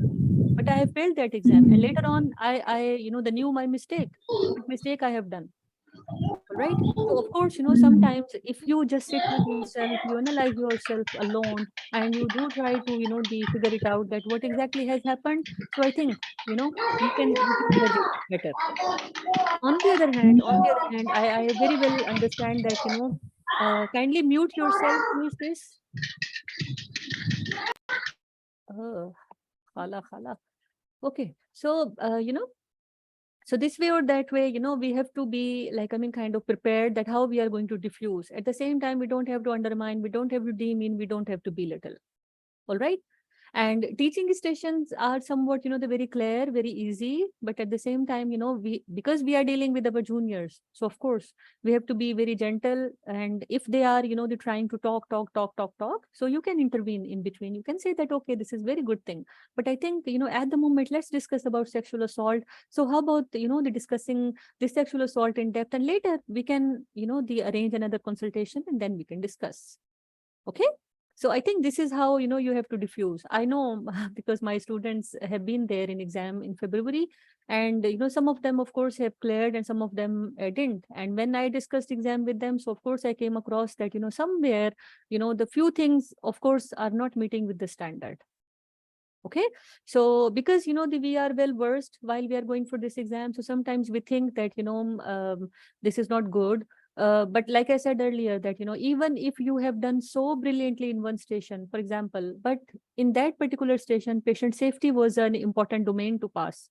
If you haven't fulfilled your patient safety, so it means you are going to fail that station. And that is a very irony of this exam, that of course, doesn't matter if you have uttered everything, your communication was brilliant, your, the applied clinical knowledge was okay, everything was good, but, at the same time, you did not, bring that patient safety into that station. So of course, and I'm afraid, you're going to fail that station. Okay, because patient safety was a highest standard in that particular station. Okay, Madhya? Okay. Yes, So, Dr. Dev, thank you. mhm. Okay, brilliant. So this is, the very quick, the concise points, what to avoid in part 3, and as a whole, how you avoid a failure. Of course, nobody wants to fail. And as a, the doctors, as a FCPS trainee, many of us are, the very good candidates in our own hospitals, in our college. Many of us are, the position holders and everything, despite, the fact that we have been doing all these exams. But yes, this MRCOG is globally, the centered exam. So it will cater, the so many candidates all around the globe. So this is not only Pakistani candidate we have to compete with. It is like, a kind of globally we have to compete. And you can see that Indian candidates, they are brilliant. Okay. Egyptian candidate, somewhat they have communication barrier, but still, their applied clinical knowledge is wonderful. Sometimes, so what you have to do, you have to compete with all candidates. So how we fail, and this is my, the conclusion as a teacher, as a even exam, the trainee as well, that, when we don't do persistent and consistent daily practice, so of course we are losing, our interest in doing practice. So why we will come into action, why we will do try to practice, so of course we are not going to be in flow. And at the same time, we have to rehearse to finish one station in 10 minutes time only. So failure to have a vision and goal to become MRCOG. I am becoming MRCOG because my teacher has asked me to do so. I am becoming MRCOG because my parents has asked me to do so. Okay. Likewise, for the MBBS or anything. Okay. So you have to have a vision. No. You don't have to pass all domains separately. Okay. Even as a whole, in whole exam, even you can fail 1 or 2 domain. But for one particular station, maybe you have to pass, the one particular domain, which has got highest marks. You don't have to pass, the 5 domains separately.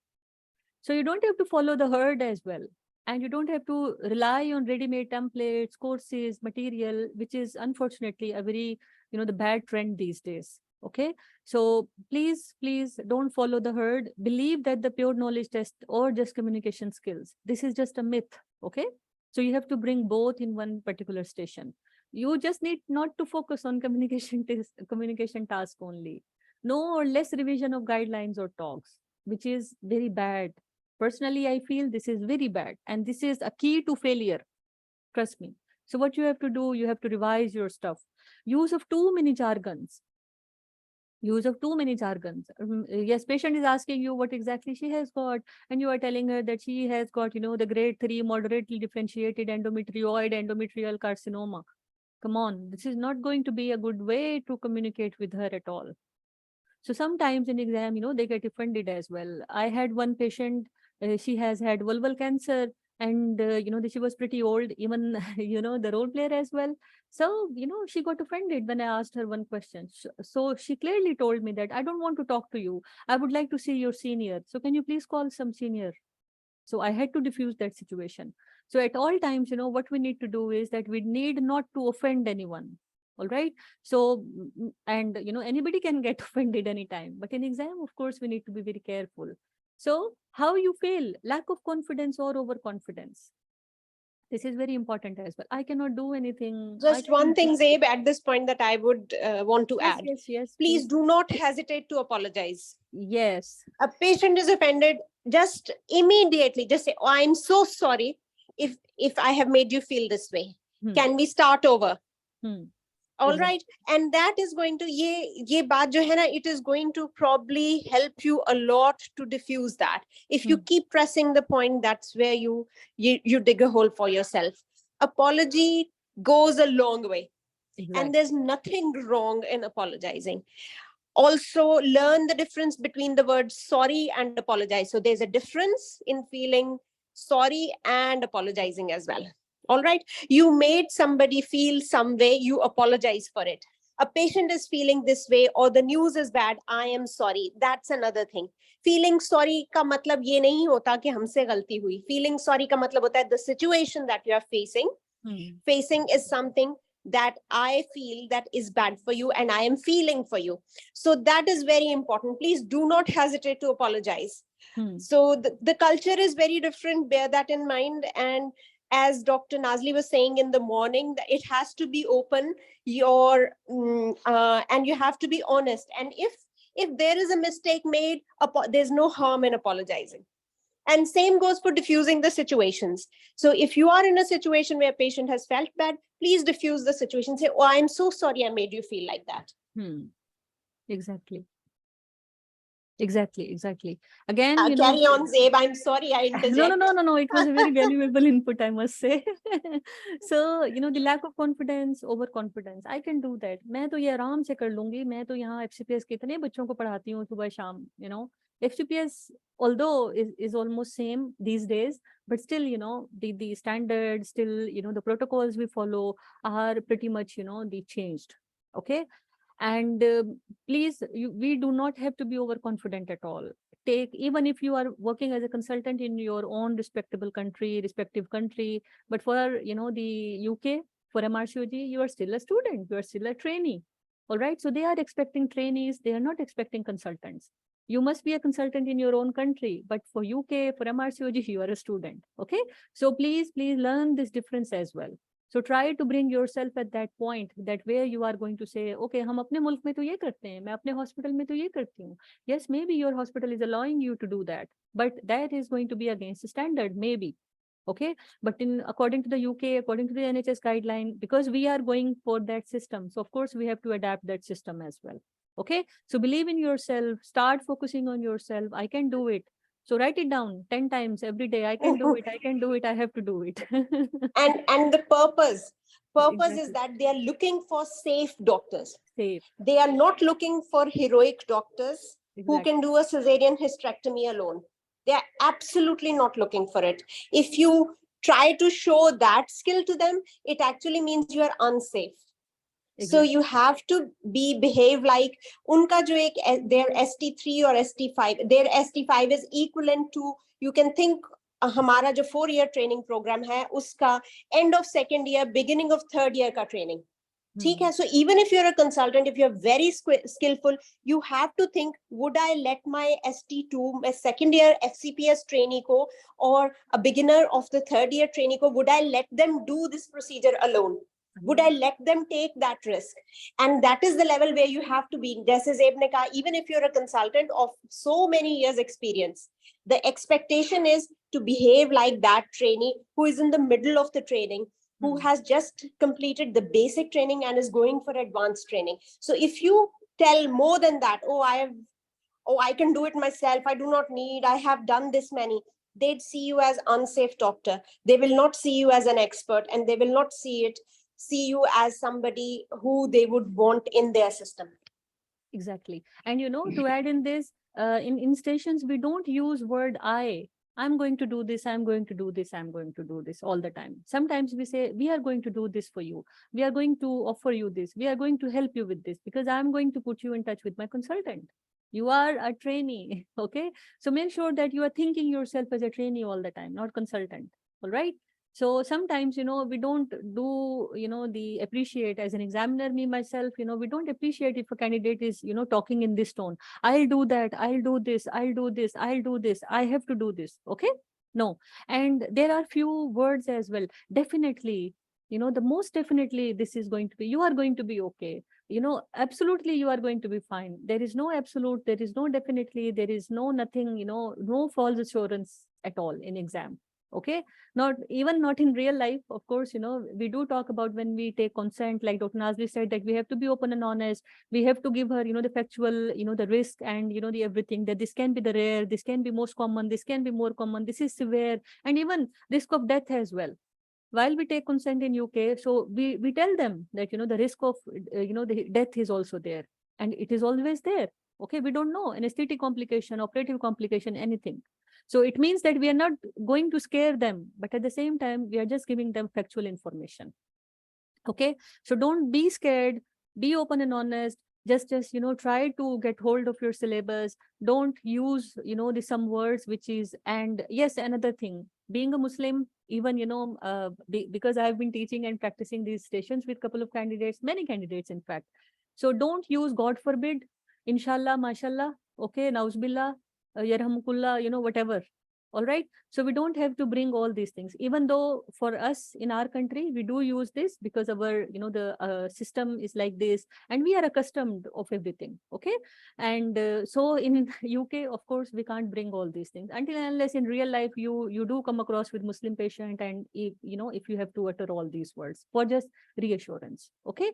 So in real exam scenarios, so do try to practice that you avoid all these things, avoidance of avoidance of inshallah, mashallah, God forbid, okay, and anything. Be extremely, the professional. Bring your, the professional knowledge, attitude, your, the facial expressions, your body language, everything is going to mean a lot in exam.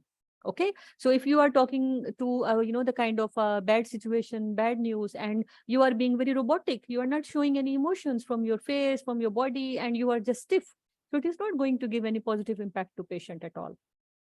Okay, likewise, if you are, talking to your consultant, in structured discussion, and you are bringing your, the patient language again. So sometimes it doesn't give any good, the impact. Maybe, the examiner will give you marks, but some may not give you marks because that is against, how you are going to speak with your consultant. All right. So I hope this, the very important point is clear to all of you. And again, I don't want to sound repetitive, but from today onwards, try to practice in a line that you are bringing all these things in your, the stations. All right.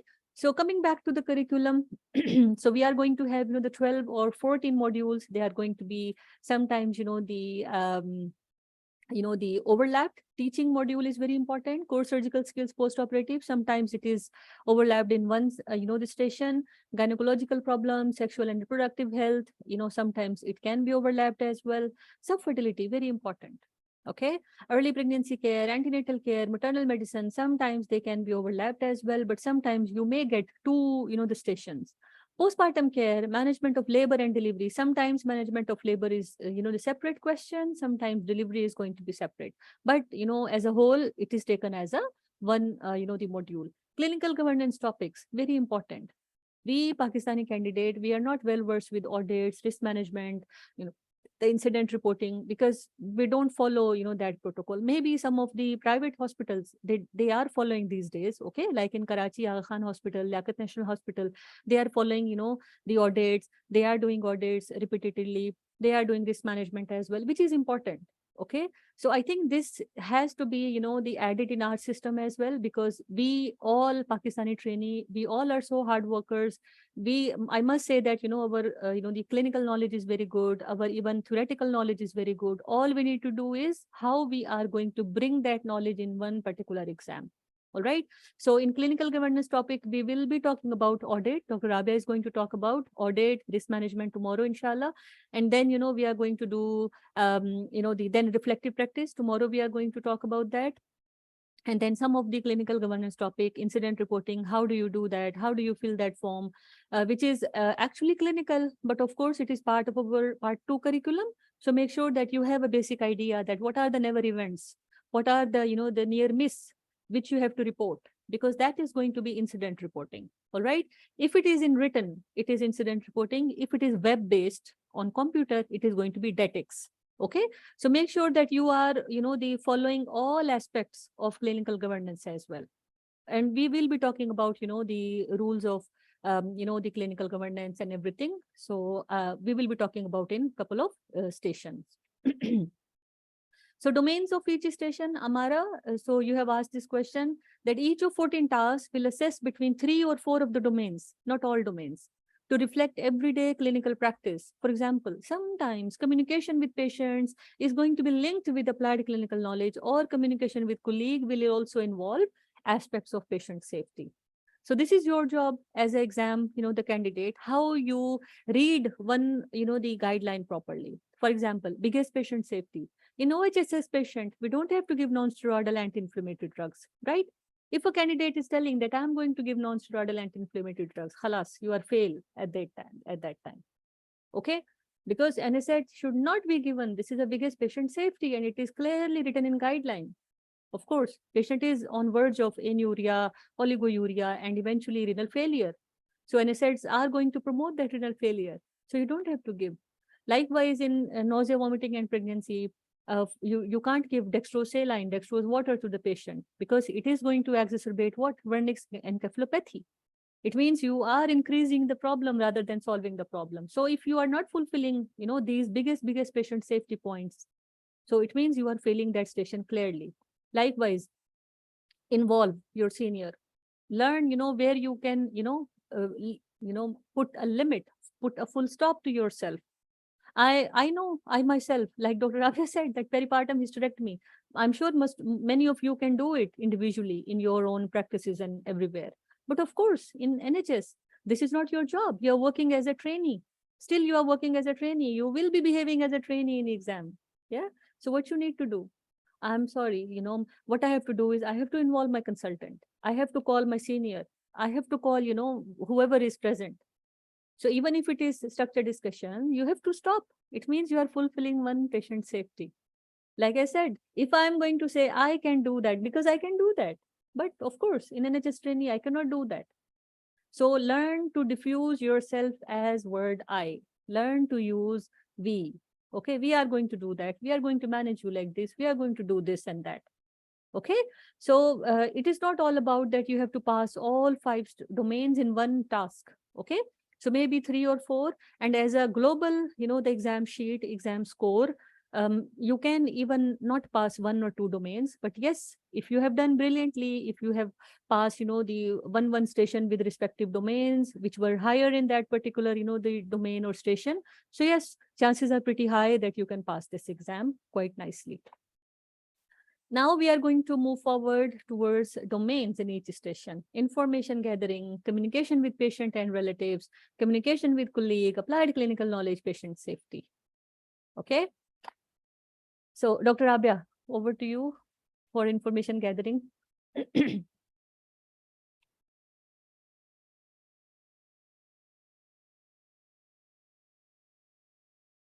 Dr. Rabia, are you there? Okay. So fine. So information gathering is like, in our country, history taking. Okay. So this is no different than our history taking. So all you need to do is take history in proper way. It has to be crisp and concise. It has to be targeted. It has to be focused. Patient-friendly language. It should be finished in total 4 to 5 minutes of time, because you have only 10 minutes. And every question should be justified. Why am I asking this question? You have to justify that, because I have to know about the extent of pain. And sometimes patient can ask you, doctor, why are you asking this? Is this important? Yes, Julie, because this is going to help me in understanding your situation. So I would rather appreciate if you could just tell me about this. Okay, doctor. Okay. Then, she is going to be okay. And remember, information gathering will start from presenting complaint. And then you are going to inquire history of presenting complaint, like we do. I think we all are very much used to of doing this on our day-to-day practice as well. And the candidates who have gone through FCPS, MCPS, or MS, or any exam. So of course, pattern is almost same. All we need to do is we need to use English. We need to use their, the patient information leaflets, and we have to talk in that, the tone, of course, that we are working in NHS. All right. So for example, if a patient has come to you and she is having vaginal discharge, so how you are going to start your, the history? Omera, how you are going to ask in your, the history?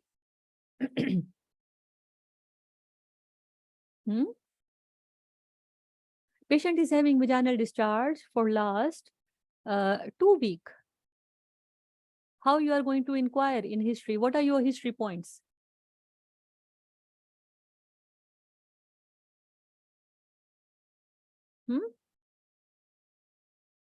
My mic is not working. Okay.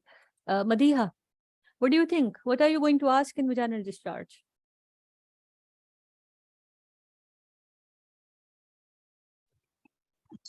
Ma'am, duration of vaginal discharge, what is the color, any sort is associated symptoms of itching, smell, or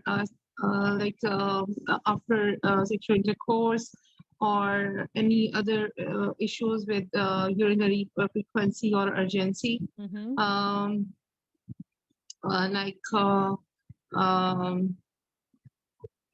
Past history of similar condition, right? Has she ever been tested for sexually shared infection? And if yes, then when was that? Has she taken treatment? Has treatment of course been done? What about the partner? Then again, if you are asking about, because vaginal discharge can be a sign of pelvic inflammatory disease, sexual shared infection, she can be involved with, the multiple sex partners. So at the same time, you have to ensure confidentiality before asking any sensitive, intimate questions. All right. So you are going to ask all these questions properly. You are going to ask, you are going to ensure confidentiality again. Okay. Because if we are going to ask about exactly partners, then, how you can, they cover things up. You can say, I'm so sorry to ask that, are you with are you in your stable relationship? No, doctor, I have had a couple of partners, one for like few months, few years, blah, blah, blah. Okay. So have you ever had this kind of discharge before? Can you just, remember that at what time in, the which phase of relationship? Okay. Like 2 years back, okay, I was involved with that partner. All right. So at the same time, if you have to ask, any other, the sexually shared infection, so you have to ask, for example, I know one of the exam station in which she has been diagnosed with HIV. But of course, nobody knows from, which partner she has, contracted that HIV. Again, at the same time, you need to be very, the polite, non-judgmental. I don't want to sound judgmental, Julie, but can you please tell me that, it is going to help me, because maybe we need to screen your partner in the last 6 months. For chlamydia, we have to do, isn't it? For HIV, maybe we have to call these partners up as well, and we have to ask them. So you have to, gain her confidence again.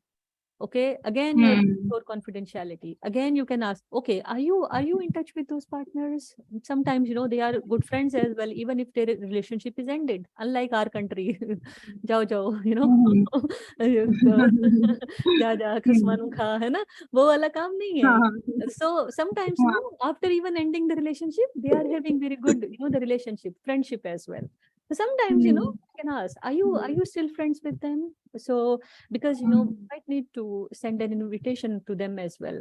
It can be open, it can be the closed invitation to get them self-checked. Because if they are having HIV, then, maybe some other woman or some, the other patients or individuals are on verge of getting this HIV. Because HIV is not the anything. So, again, confidentiality, vaginal discharge is not just vaginal discharge. It can be an early sign of so many sinister problems there is. All right. So then we can ask some particular questions related to the vaginal discharge. and then the particular history of gynae, obs, and medical surgical. Exactly. And then again, the dyspareunia, right? Infertility.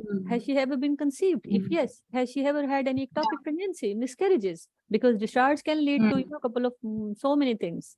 All right. So it is not going to be just discharge. It is going to be a window of so many things in which we have to explore. We have to dig out. All right. So again, it has to be very patient friendly. You have to ensure confidentiality. You have to gain the confidence. You have to bring them to the point where they will open. Like, I mean, when you are going to start your station, you are going to say, Julie, I understand that you have been having this discharge for the last 2 weeks. Yes, doctor, I was having this, and now I'm so, tired. I'm having lower abdominal pain, and I'm so sorry that you are, going through this. Can you please tell me in your own words about this discharge and everything?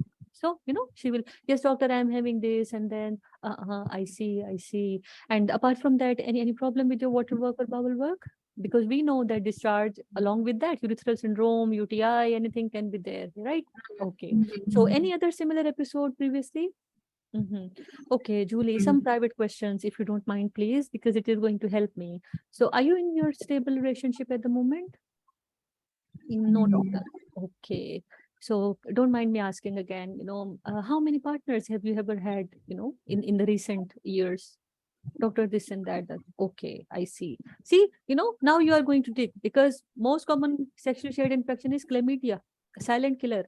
For chlamydia, guideline says that you have to screen, the retrograde 6 months partner, right? Exactly. So we have to send them invitation. We have to ask them to come over. We have to ask them to have, the chlamydia testing as well. So it is very much important. All right. Again, for every history there is, it has to be very crisp, concise, targeted, focused. And these words will be written in the question as well sometimes. Okay. If the question is given outside for 2 minutes time, so what you have to do is, you will be given an agenda that, patient has come with this, take a targeted history and, the counsel her for further management. Okay. So, from 10 minutes time, your history, you should train yourself that your history should be in 4 to 5 minutes time. And then of course, in next 5 minutes time, you will manage, and last 1 minute should be closing the loop. You have to close the loop. And then we will offer her examination as well, no? In the presence of a chaperone. If it is vaginal discharge, if it is true vaginal discharge, and you need to, of course, we need to know, because there are a variety of discharges as well. So yes, in this particular scenario, yes. But if it is a case of preconception counseling, if it is a case of infertility, and she's seeking for IVF, she's seeking for, the anything. So in that scenario, you need not to offer examination as well. Remember, you have to offer examination if it is very much important for your management point of view.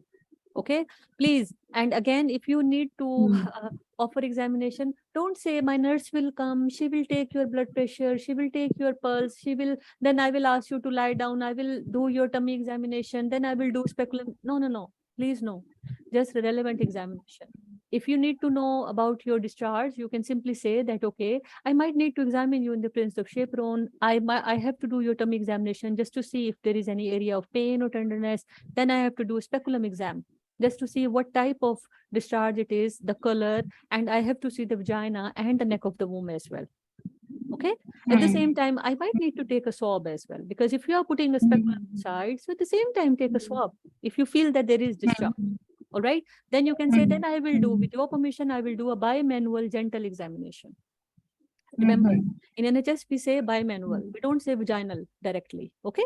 Bimanual is a good word. So write it down, because it may going to help you as well. Okay. So we are going to do the bimanual exam just to see how your womb is, your, the ovaries are, and, the, if it is not tender, if there is no any mass or something. Okay. But for example, if it is a case of preconception care of, the epilepsy, no need to do examination. Don't call nurse. If you have to do examination, do it yourself. Okay. Got my point, Madhya? Yes. Okay, because it looks very absurd. I will call my nurse and she will do this, she will do this. No, not at all. Okay. All right. So moving forward, then patient safety, very important domain. Name, age, has she been pregnant before or no, whom she is living with, because, you know, the living status is very much important because they have a concept of live in. Excuse me, And yes, ma'am, I want to ask something. Mhm. We have to do examination in either of the station, or just we have to say that I will do examination in the presence of chaperone. You don't get live patients, okay? You are just going to Okay. have a role player. Like in our FCPS, we have to perform examination.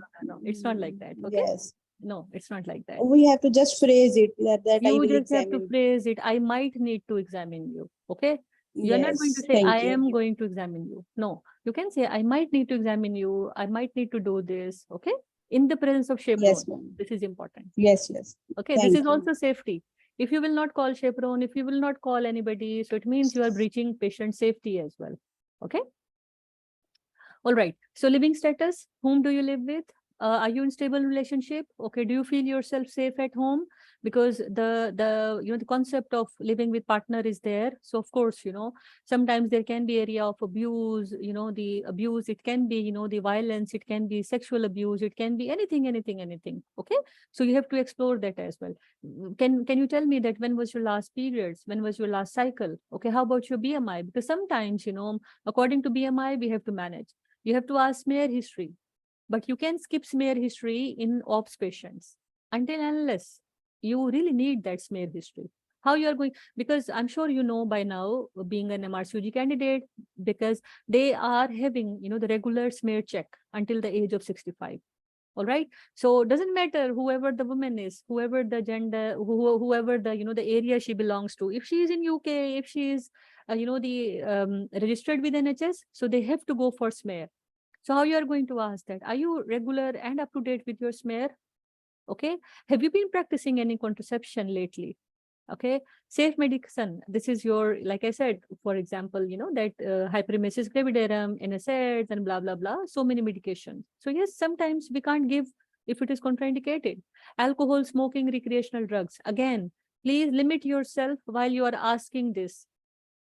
Okay, if I'm smoking 1 or 2 cigarettes, maybe it is harmful. So you can just simply say that, you know, it is going to be a good idea if you just quit smoking, because smoking is not generally good for health and for your upcoming baby as well. But if I'm smoking 10 or 12 cigarettes, then yes, you need to put me in touch with NHS Stop Smoking Cessation Program. Please don't send every, you know, the patient even with 1 cigarette, 2 cigarettes to NHS Stop Smoking Cessation. It means you are not fulfilling the patient safety again. You are overburdening your, you know, the colleagues. Okay, if you will send everybody and they will have a long queue, they will have a long, you know, the kind of waiting list to get even an appointment as well, the way system work there. All right. So you can ask in one single phrase, which I preferably, you know, the teach and, you know, the say myself as well, that, you know, do you smoke, drink, or do any recreational drugs? If the answer is yes to anything, yes, doctor, I do, you know, smoke. Can I ask that how many cigarettes? Yes, doctor, 1 or 2, or maybe just on parties and weekends. Okay. So generally you can simply say, you know, in one line, because our candidates, Pakistani candidates, you know, I don't know why they do try to bring every fancy line in every station. That is not how it is going to be done. You are going to lose your 2 minutes, precious 2 minutes. You are not going to fulfill your complete, you know, the task. All right. So history of allergy, very important. Are you allergic to any particular medication or any other thing? Maybe. My one patient, she is allergic to paracetamol. One is allergic to ibuprofen. So yes, inquire. If you have to give paracetamol, you cannot give paracetamol to an allergic. So if somebody says that, yes, doctor, I am allergic to paracetamol. Oh, I see. I will write it down in your notes. So everybody will be aware of that you are allergic to paracetamol. See, you are validating the concern again. Proper referral. Learn where to stop and learn where to intervene. Very important. So this is very important. For example, I have to break the news of cancer. Then I cannot treat cancer on my own. I have to refer her to the oncology center. All right. So what you need to do, proper referral. This is not my domain. I have to send her to endocrinologist. I have to send her to nephrologist. I have to send her to so and so, anyone there is. Proper referral is also patient safety. If you're not sending, if you're treating yourself, it means you're not a safe doctor. Then again, applied clinical knowledge, recommended sources, Green Talk guidelines, TOG articles, NICE guidelines, very important. Then you have to justify. Why you have to do full blood count? Remember again, a golden rule.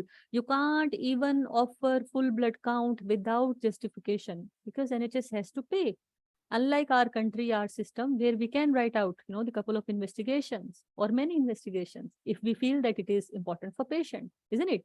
But if you have to do full blood count, why you have to do full blood count? Justify it. Because I have to see, the hemoglobin level. I have to see white cell count because it is going to give me a clue if there is an infection going on. I have to see baseline platelets as well. Okay, so this is very much important. For example, in the context of OHSS, hyperemesis, the dehydration, wherever the element of dehydration is, we need to see hematocrit, isn't it? So if you will say, I have to see hematocrit and baseline, the hemoglobin, examiner will give you definitely, if it is written in his key, he will give you marks on that. But remember, you have to justify why you have to do urea, creatinine, and electrolyte. And remember, in exam, don't say CBC, UCE, you have to say complete words. I have to do full blood count. I have to do urea, creatinine, and electrolytes. I have to do ultrasound, pelvis to see, blah, blah, blah. If you have to do anything, learn to justify why you need to do, because you can't overburden any system for anything whatsoever. You need to justify your investigation and even intervention as well. If you have to do any treatment, if you have to offer anything to the patient, so of course you have to justify. All right. Then communication, very important. Key component in RCOG task, very important. You have to use patient-friendly language. You have to read patient information leaflet, NHS choices, NHS leaflets to know how to communicate with patients. Like I said earlier, if you don't find any source on NHS or RCOG, don't worry. We have Google. Everybody has Wi-Fi, internet, isn't it? So learn to use Google and, the RANS OGI. Ranzogi, okay? Royal College of Australia and New Zealand guidelines. Very important, beautiful leaflets are there. American College of Obstetrics and Guidelines, leaflets. So write down Ranzogi leaflets. A series of, the number of leaflets will open up. ACOG, even, the Canadian, Canadian, the CAOG, I guess, whatever it is. Okay. So, you can use as many sources because you need English. You need, the patient-friendly language. All right, so don't hesitate. And even, you can ask so many, the groups here and there. You can ask me as well, so I can help, I can guide you through, no problem. So your approach should be sympathetic, empathetic, be an active listener, ensure confidentiality, take patient cues in direction. This is very important. Remember, sometimes in exam stress, or maybe when we are very overwhelmed, when, for example, my station number 10 was not good and I have to move to station number 11. But, I'm not in my senses because, sometimes I feel I didn't do good in station number 10. So, I may be fumbling, I may be, the going here and there. So sometimes, patient guides us. Patient guides us. So you have to take those cues as well, because nobody is there to fail you. Trust me. Nobody is there, not even, the role player, not even examiner. Everybody wants you to pass. So of course, but again, you have to fulfill the passing criteria, isn't it? So please don't follow your own agenda, follow patient's agenda. Let her speak, let her, the utter whatever she wants to. And as a doctor, as exam candidate, this is your job to diffuse the situation, to follow, the properly. All right. Communication with colleagues, very important. MDT approach. Remember, even if you know how to treat diabetes, even if you know how to treat epilepsy, thyroid, and so, even if it is, the gynecology patients or anything, you can't do anything in NHS. All right. You have to take a shared care approach. All right. If it is ops, you can say that, your care will be taken by, the senior consultant. I will involve my consultant. I will involve endocrinologist. I will involve diabetologist, diabetic nurse. I will involve dietitian. And in the later half of pregnancy, we might need to take an input from an anesthetist as well. All right. So this is going to be a kind of shared care in which we are going to see you on, the regular basis. A midwife is going to give you a scheduled appointment and you have to follow that appointment. Okay. You have to be compliant with your medications. You have to do this. You have to do this. You have to do this. Learn where to stop. This is important. Learn where to stop in management and when you have to involve. No undermining of any colleague.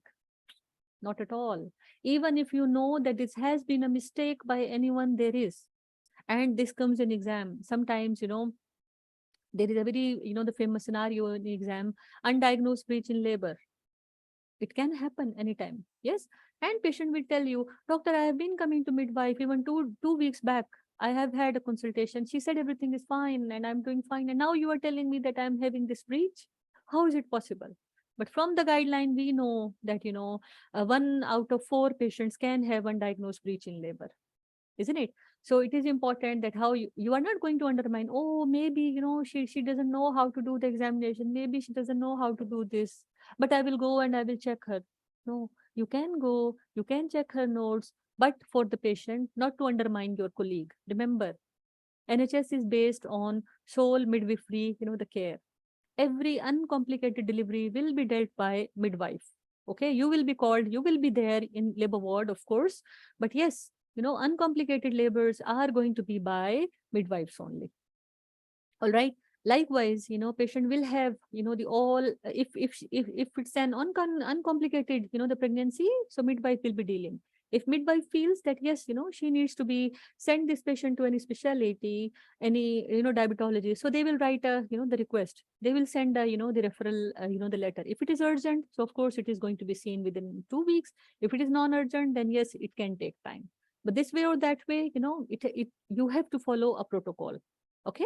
And in exam, for example, you will see a couple of, the stations in which you will be having that a GP has referred you this patient with so and so and so problems. And now GP wants you to, see the patient, manage the patient and alleviate her concerns. All right. So how you are going to do? You are going to, discuss with the patient, do everything with the patient, and then send back to the GP. How you are going to tell it to the patient? Okay, thank you so much, Julie. So I hope I have made myself clear. If there is any question, you can ask me. Okay, with your permission, I will be writing back to your GP, whatever we have discussed today, whatever we have decided today for your treatment. All right, so you have to refer back. This is also, we call it as closing the loop. Closing the loop. Okay, even if you don't do it and you have done your station brilliantly, it's not going to affect your the station as a whole. But yes, if you have done it, it is going to give a positive impact as a whole. All right. And even if it is GP, even if it is midwife, it is very much essential. It is important. All right. I hope it is clear, everyone. Any question?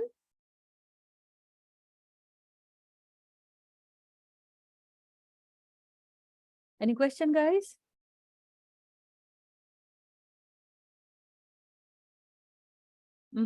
Fardana, Amara, Aisha. Hi, Aisha. Good to see you. Rimsha. Thank you, Dr. Dev. Thank you so much. Everything is clear so far. Okay, very good. Very good, very good, very good. Brilliant. So still, if there is any question, okay, we are open to every kind of question you guys can ask. You guys can, intervene. No problem. So I hope domains are clear and how we are going to be talking about, all these domains, how we are going to be talking about, everything. So I'm sure, it is going to give you a clear idea. Again, the basic key to prepare for this exam is MRCOG Part 3 in particular, practice, practice, and practice. If you are not going to practice, if you are not going to, the rehearse, trust me, you are wasting yourself. You are, not, the kind of in a right direction. All right. So how to start preparation? Another important thing, isn't it? So as a, the doctor, as a, the trainee, even if we have done FCPS, MCPS or MS or whatever, we have been, preparing for all these exams throughout our life, isn't it? So how to start preparation? It is very much important. First of all, you need to organize yourself. Organize yourself. Organize mean, like I said earlier, that we have to think, we have to take everything as a broad picture. Okay, first of all, the time, how much time we can give to this exam, our mental capacity, are we, the psychologically, the kind of good enough to go for this exam? Because sometimes, there can be so many things going on here and there. Okay, for example, in November, there are so many weddings going around. There are, so many, the family functions. So if somebody is, that much into, so of course, they don't have to book for November exam. All right. So it's better to aim for May exam. I'm sure everybody knows that now we are going to have only 2 exams in a year. All right. November and May. There is no February. There is no any other extra date. All right. So we are going to have only May exam and November exam. So being the teacher, I would suggest go for as early as possible for part 3 before you forget everything from part 2, because then you will have to start from scratch. You have to start from zero, and then you have to go, and sometimes, with the so many responsibilities, the jobs and, the house and kids and everything, it becomes very difficult. Okay, because not everybody can revise everything properly. How much time we need to prepare, sweetheart? It all depends on, again, your job, your the responsibilities, everything. But roughly, if you give a dedicated time, I think 3 to 4 months are enough. Okay, 3 to 4 months are enough. And again, let me repeat this thing again. This is not an English language exam. This is not OET. This is not IELTS. So all you need to do is just communicate. They're not looking for perfect English, okay, not perfect accent. They all know we are overseas. Come on, okay, we can't be Britisher by any means there is, until unless we are living in that system and we have accustomed to that.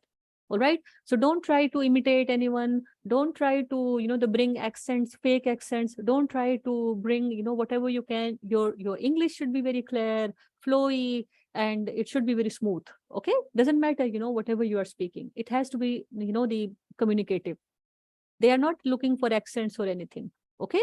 So just be yourself. I'm sure everybody knows basic English, because we, as a Pakistani candidate, our syllabus is in English. So basically we know our English, the basic English. So don't be hesitant at all. All right. So book exam when you think you are ready by all aspects. By all aspects, I mean to say is financial, emotional, psychological, physical. Okay. Because if you are aiming for UK, remember November is going to be pretty cold. Okay. The London temperature is going to be minimum 10 to 12. So remember, if you are accustomed to the cold weather, so yes, you can go. Okay. So many candidates, they don't feel feasible in that cold. So sometimes, they do avoid. So November is going to be pretty cold. Okay. Even May is going to be, I'm talking about London. So London temperature in even May is going to be 17, 18 or 19, 20 maximum. Okay. So make sure that you are, prepared for, that weather. You are, the going at least a week before exam. So you will be accustomed. Okay. Do talk about appearing. UK, UAE is here. Okay. But for UAE process to follow, okay, you will be given, when exam booking will open, you will be given choices. Okay. So if you want to go to UK, you can go to UK. If you want to opt for UAE, and remember, it is going to be first come, first basis. And for the last 5 years, there is going to be a hassle to book exam as well. Make sure your card is ready. Make sure you have enough, the payment in your cards. And I will assist you in that as well. Okay, don't worry. But for the time being, what you have to do is you have to have enough amount. Okay, you have to have convertible amount in fee, and even little bit, the extra than required fee, because it is important. You will have bank charges, you will have, withholding charges as well. So you have to have, the big sum. And then, of course, you have to have permission from your bank that, you can use that card, and you will be given choices in front of you while the exam booking will open. Okay. So if you can take, whichever you want to take, but remember overseas, the centers, they will have higher fee than the UK. Okay. So make sure that you have this in your mind. As far as I remember, for Singapore and Hong Kong, they took $3,000. Okay. Extra. All right. So it was kind of, the big at that time. I'm talking about 2019 and 2000, no, not 2019, before COVID. Okay. So it was kind of very much. So make sure that, you have never gone before. Nobody has gone before. UAE is almost much more. Yes. Every overseas candidate. Okay. Not only UAE.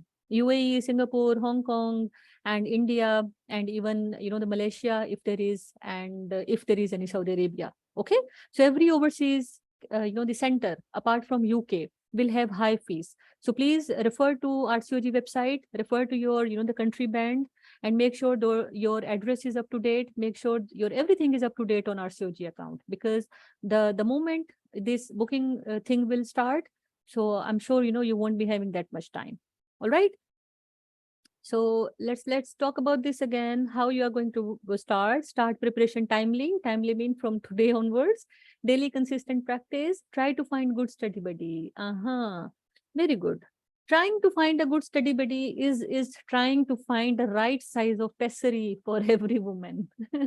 Isn't it? We have couple of sizes of pessary, but still, sometimes we can't find any good pessary which can fit to any woman. All right. So we have to ask for one or two pessaries, then we have to fit that pessary into woman, isn't it? It same goes to the study buddy. If we don't, go well with one study buddy, don't worry. We all are grown up. Okay. Just, the simply say that I'm so sorry that, I think our, the chemistry is not matching. So I think I have to, say, the bye to you and I have to find another buddy. Okay. Doesn't matter, please don't try to ghost anyone. Okay. Do try to be open and honest, fulfill the duty of candor. Okay. And just don't ghost anyone. If you don't want to talk to somebody, just tell her clearly. If you don't want to study with her, tell him or her clearly. Make sure time zone is matching.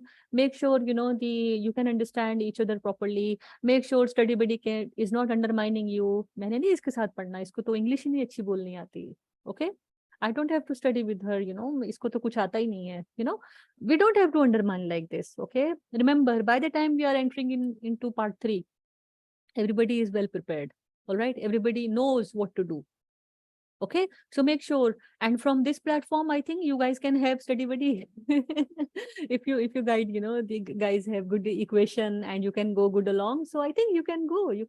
I think Farzana is looking for a study partner and she has asked me a couple of times, so Madiha, you can assist her. Even Aisha is a good girl, I know her. And then Amara is there as well. Okay, so you guys can pair up and you guys can start studying. Okay, because of the same time zone, because of the same, maybe, the sometimes we have to crack jokes while we are studying. So I think same language will give us an edge as well, that we can laugh and we can, move around. I have had, the all study partners from India, while I was studying. So of course, the language is same, time zone is just half an hour difference. So we have had a very good, the bonding and equation as well. So everybody can have, even you can try from international zone as well. So it doesn't matter. Book one quality course and follow direction. Okay. Follow direction of the mentor. Nobody is here to misguide you. Maybe, you think that, she or he is misguiding, but sometimes, everybody gives their 100%.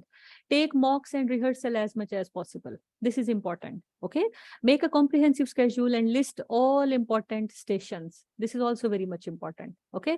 From all modules, try to list, the important stations. From maternal medicine, I must say, you must have to have at least 30 plus topics to prepare. Okay, so 30 plus means you have to, dig the whole thing from guidelines, talk articles, blah, blah, blah. And then you have to practice, then you have to read patient information leaflets. And the sole, the kind of thing should be there, that practice, practice, and practice. I cannot go at your place in your exam. I can teach you, I can guide you, I can tell you what to do, what not to do. But of course, I cannot go at your place. Okay, so what you have to do is, until unless you are going to speak, I'm not going to correct you that, okay, look, you are a little bit wrong over here. So this is how you have to speak. This is how you have to take this scenario. All right. So again, make sure that you are following, the proper directions, you are in the right direction, and you are moving, with the, the schedule. Okay. Whichever you like. This is just, my understanding that everybody needs, the guidance. Okay. While I was preparing for my exam, we never had any kind of guidance. So of course, even I was a position holder in my college and blah, blah, blah, but still I have failed this exam. Okay. So it doesn't matter, because lack of the guidance maybe, or maybe, the anything, but yes, it does affect. And these days when, so many things are going on here and there, so we need a proper focus. So everybody needs a teacher who can guide you, who can bring you back to the syllabus again and again. Okay, so make sure that you are doing that. And I'm sure everybody knows how, the things are going and how everything is. So inshallah, it will be good. All right. So dream of success and work hard for it. This is very important. If you're not dreaming, if you're not aiming for anything, it means you are losing it yourself. All right. If I don't have a vision, if I don't know what to do, what not to do, I won't do anything. right? So yes, my aim is that I have to become MRCOG. Okay, so you have to have that vision, that goal, that aim, and then yes, you have to give your 100%. Nobody knows about the result, right? So nobody knows about the result, and of course we can only give our 100%, and later on, we can go about how we are going to, go in exam, perform in exam, and make sure, you are preparing yourself for that big day. You don't have to impress anyone. You don't have to impress me. You don't have to impress Dr. Rabia and so and so. You have to be yourself. You have to impress yourself. You have to prepare yourself for those 3 hours in exam, because those 3 hours is not only exam. I usually say that this exam is exam of nerves. If you're not having, the good control on your nerves, if you're not talking properly, if you're not taking every cue, every station in proper direction, trust me, you're losing yourself. And again, for exam, 14 back-to-back station. I have done one station number 1, and I feel my performance was 50% in that. Doesn't matter. You have 13 stations ahead. Move to second. Yes, I did brilliant in 2. Okay, forget about even 2. Focus on station number 3. Okay, so this is how you have to train yourself to do 14 stations back to back. Remember, there is no rest station in RCOG, unlike our IMM and unlike our part 2. Okay, so there is no rest station. So make sure that you are having that stamina, and maybe some other time we will talk about the attire, and maybe we will talk about how we are going to behave in exam, maybe some other session, because it is going to take a lot of time. Just roughly, let me tell you that you have to feel comfortable yourself, first of all. So be in comfortable attire, look professional. If you want to, do any scarf or hijab or anything, make sure it is properly pinned and it is not going here and there, and not all the time you are fixing that hijab all the time. Plus attire should be very comfortable. And for me, it should be very professional. Okay. You should not be in frocks and lehenga and sharara, garara, pajama. Okay. It has to be very professional, simple black and white, blue, or even if you want to have our, the traditional outfit, something. Okay. Wear all, the trouser, plain trouser and light color shirt, along with if you want to take scarf or hijab, doesn't matter. Okay. Nobody is going to judge you. Nobody is going to say anything. And feel comfortable. Plus shoes. Shoes should be very comfortable as well. You should not wear any heels, because RCOG space is quite, and they have wooden flooring. So every time everybody is going to be tuck, tuck, tuck, tuck, tuck, tuck, tuck. So it is going to give a bad headache later on. Okay. So make sure that you are, thinking about yourself and your other colleagues and examiner and everybody as well, because that exam is that day is a stressful day for everybody there is. Okay. So we will talk maybe in detail in some other session. But for the time being, just make sure attire should be, the comfortable. Color should be very light. If you want to wear kurta pajama or anything, so yes, it should be very light color, light blue, black, light pink. It should not be very, the prominent color, yellow, orange, green, parrot green. No, please. And no jewelries, no, the rings and bracelets and chains and blah, blah, blah. It has to be very professional. Okay. So I hope I have talked a lot about, the domains and exam and everything. I hope everything is clear. If there is anything, any question, please. Aisha, Amara, Madiha, Farzana, Rimsha.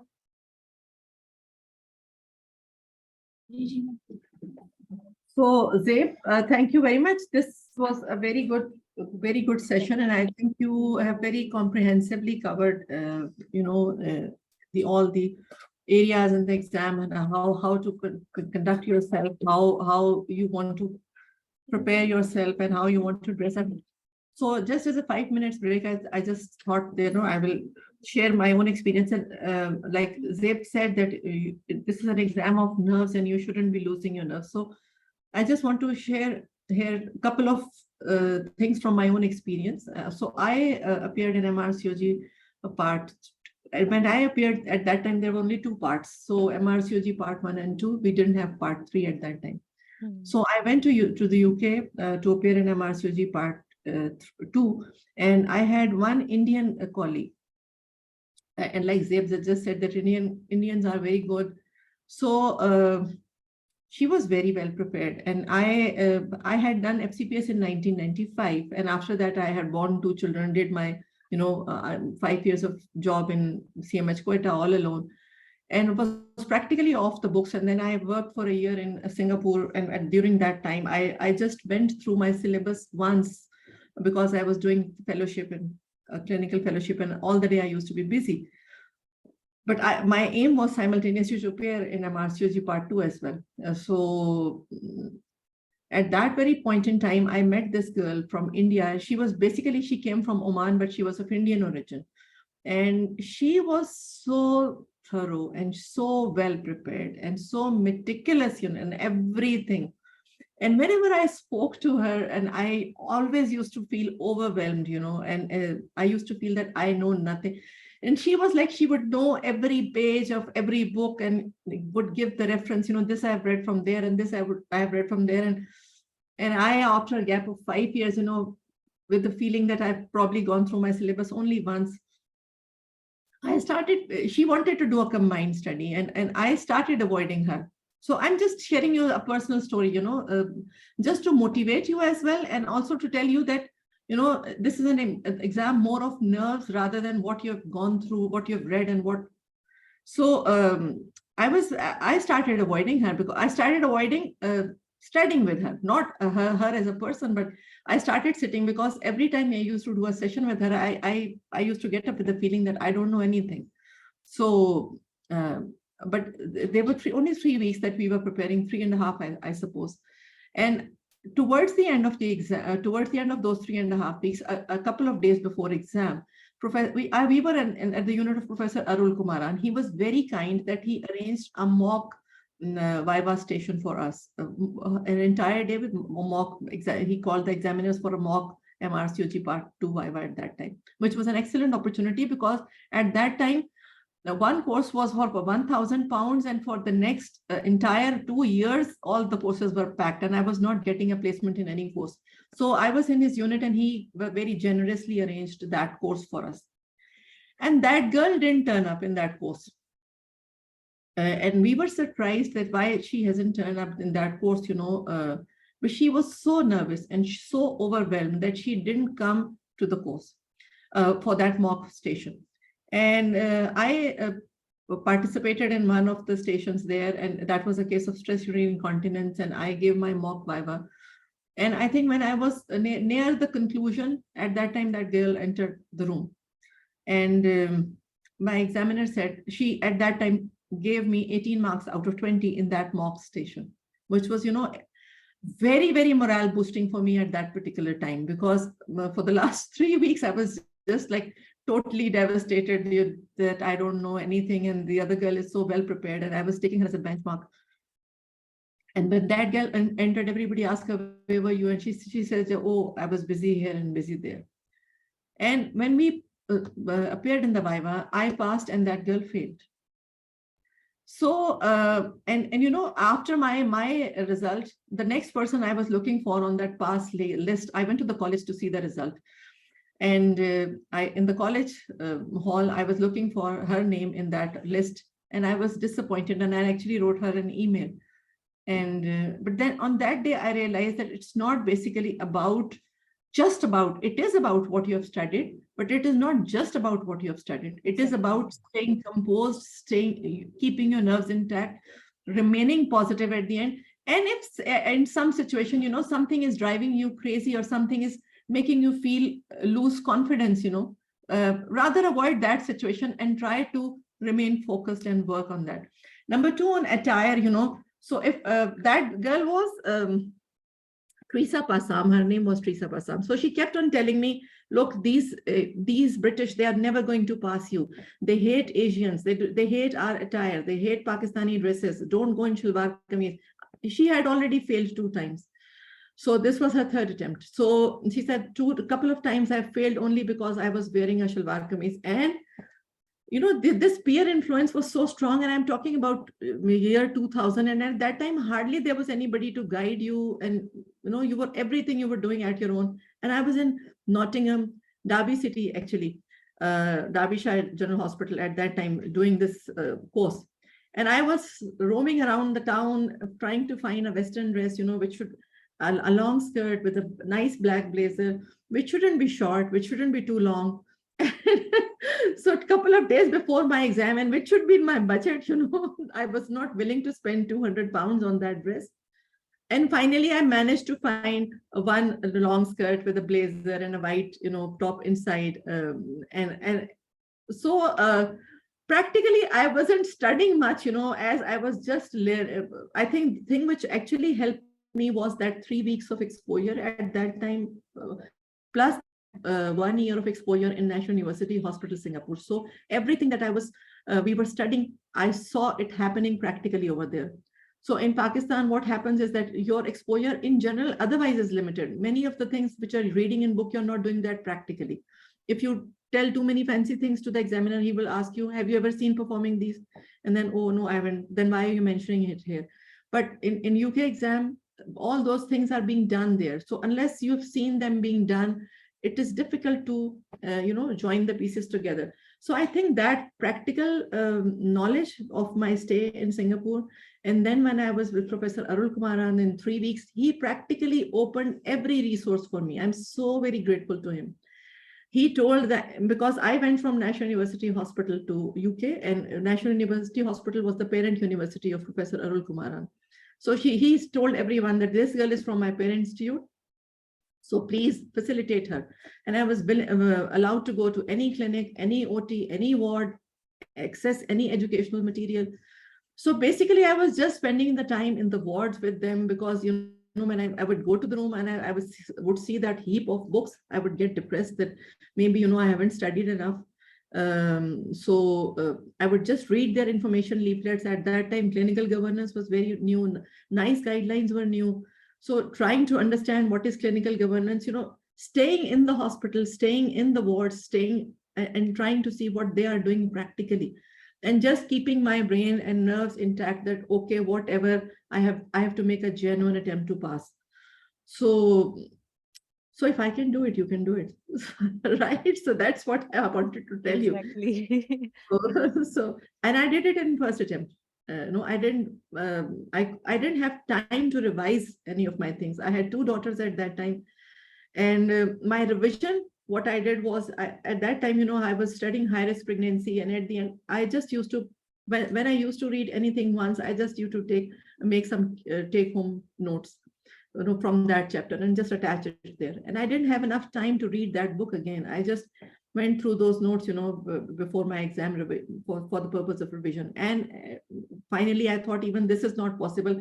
Just read the information leaflets lying here and there. Just read about, how they do the critical appraisal of an article, for example, what is the clinical governance, how they counsel the patient. When they used to take the patient to theater in the morning, the consultant used to do the pre-op round, just accompany him, see what he is doing, with that patient. So I just want to reiterate that your clinical work, plus your knowledge, plus your composure, and plus your turnout. Also, yes, I managed to find a skirt, but when I went there were my colleagues as well who passed that exam, and they were not wearing skirts. So I realized that wearing a skirt was not necessary.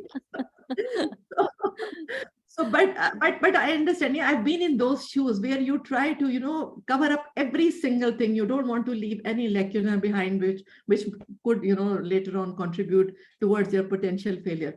So we have been there. So that is the aim, of working so hard, because once you have navigated all these challenges all alone, you want to be a source of help to others so that other people don't find it as difficult. Now you have internet access, things are so easy, and people are, holding courses. And now under IRC umbrella also, we have started doing it. Try to make a maximum use of these opportunities. It's not easy as being a busy clinician. Rabia has spared the entire day. Zeb has spared the entire day. And even I'm finding this so engaging, Thank you so much. Thank you so much, ma'am, for being here. Seriously. Ma'am, you are gorgeous, And Yes. I must tell you, you were my examiner in my FCPS as well. I didn't tell you before, and you passed me. Thank You you were for, my examiner in my long I case. hope I wasn't a terrible examiner, right? I try to be, No, I no, try to you be were good. soft as an examiner because I just try to remain grounded. I don't I just check the people on safety points. So if you are safe on Yeah. safety points, you're good. If even if you don't know, very too many fancy things, it's fine. And communication and all these, the generic aspects on which they even RCOG passes, you have to pass these domains individually. So please remain composed and be assured of yourself. And if any situation is too stressful for you, try to find a study partner. I always used to find a study partner, used to study with that particular person. But if some partner studying with somebody, you find it too intimidating, it's better to avoid that rather than to going into a feeling of inadequacy. So okay, carry on, Rabia. Thank you so much. Thank you so much, ma'am.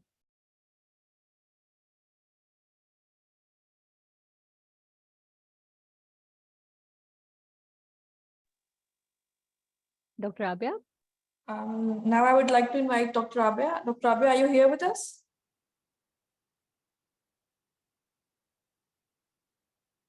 Yes, Sadaf, she's here. So Dr. Abia, I would like to introduce her once again. She's Dr. Abia, are you here? Well, I think a couple of Hi, minutes I ago. am here. Okay, Dr. Abia is FCPS MRCOG with 18 years experience in obs-gynae with 10 years work at UK. She has special interest in reproductive medicine and she is known for academic circles for her contribution to teaching and training and is also an author of the book for MRCOG. So Dr. Abia, kindly start your session. Thank you. Hi, thank you, everyone. So initially, I'm not going to start the video. And I'm just going to talk to you guys about, first, a bit about exam. A lot has been covered by Dr. Nazli today. But what I want to see is that if we can build on that, some of the things would be a bit repetition, and then we take it from there. All right, next slide, please. So as I said to you guys before, we have to bear in mind that this exam is for a third year to fifth year registrar level exam. It's a very prestigious exam all over the world. It is seen as one of the gold standard exams. However, we have to bear in mind that in England, all the trainees are taking this exam and it's an exam for a trainee. Make sure that in exam, you show humility towards your patient and you're very humble in your approach because it's at the end of the day, it is patient's decision, not your. You can only offer them treatment. You can't impose it on them. So it is not about imposition or telling them that this is the right thing for you to do. Even if they are choosing something which you think is unsafe, your job is to explain it to them that why do you think this is an unsafe option? One sentence which I have seen that helps us a lot, as I said to you guys before, just before, that do not hesitate to apologize. My apologies, I made you feel like that. Similarly, there's one more sentence that I have seen very useful in exam, and that sentence is saying, let me talk to you about this situation. I assure you that I will support your decision at the end of the day. Whatever you decide, I will fully support you. And believe me, about 90% of the patients or 90% of the in 90% of the scenarios, the candidate will come around and will not confront you just because you have already shown and said that you are going to support them with whatever their decision is going to be. So then they don't see it as a problem. Next thing is the cultural differences, yours and theirs. When I say yours and theirs, you have to respect their cultural differences from you. If they are Jehovah's Witness, somebody is coming to you with STI, sexually transmitted infections, you cannot be judgmental about it. You are there to provide medical treatment. That is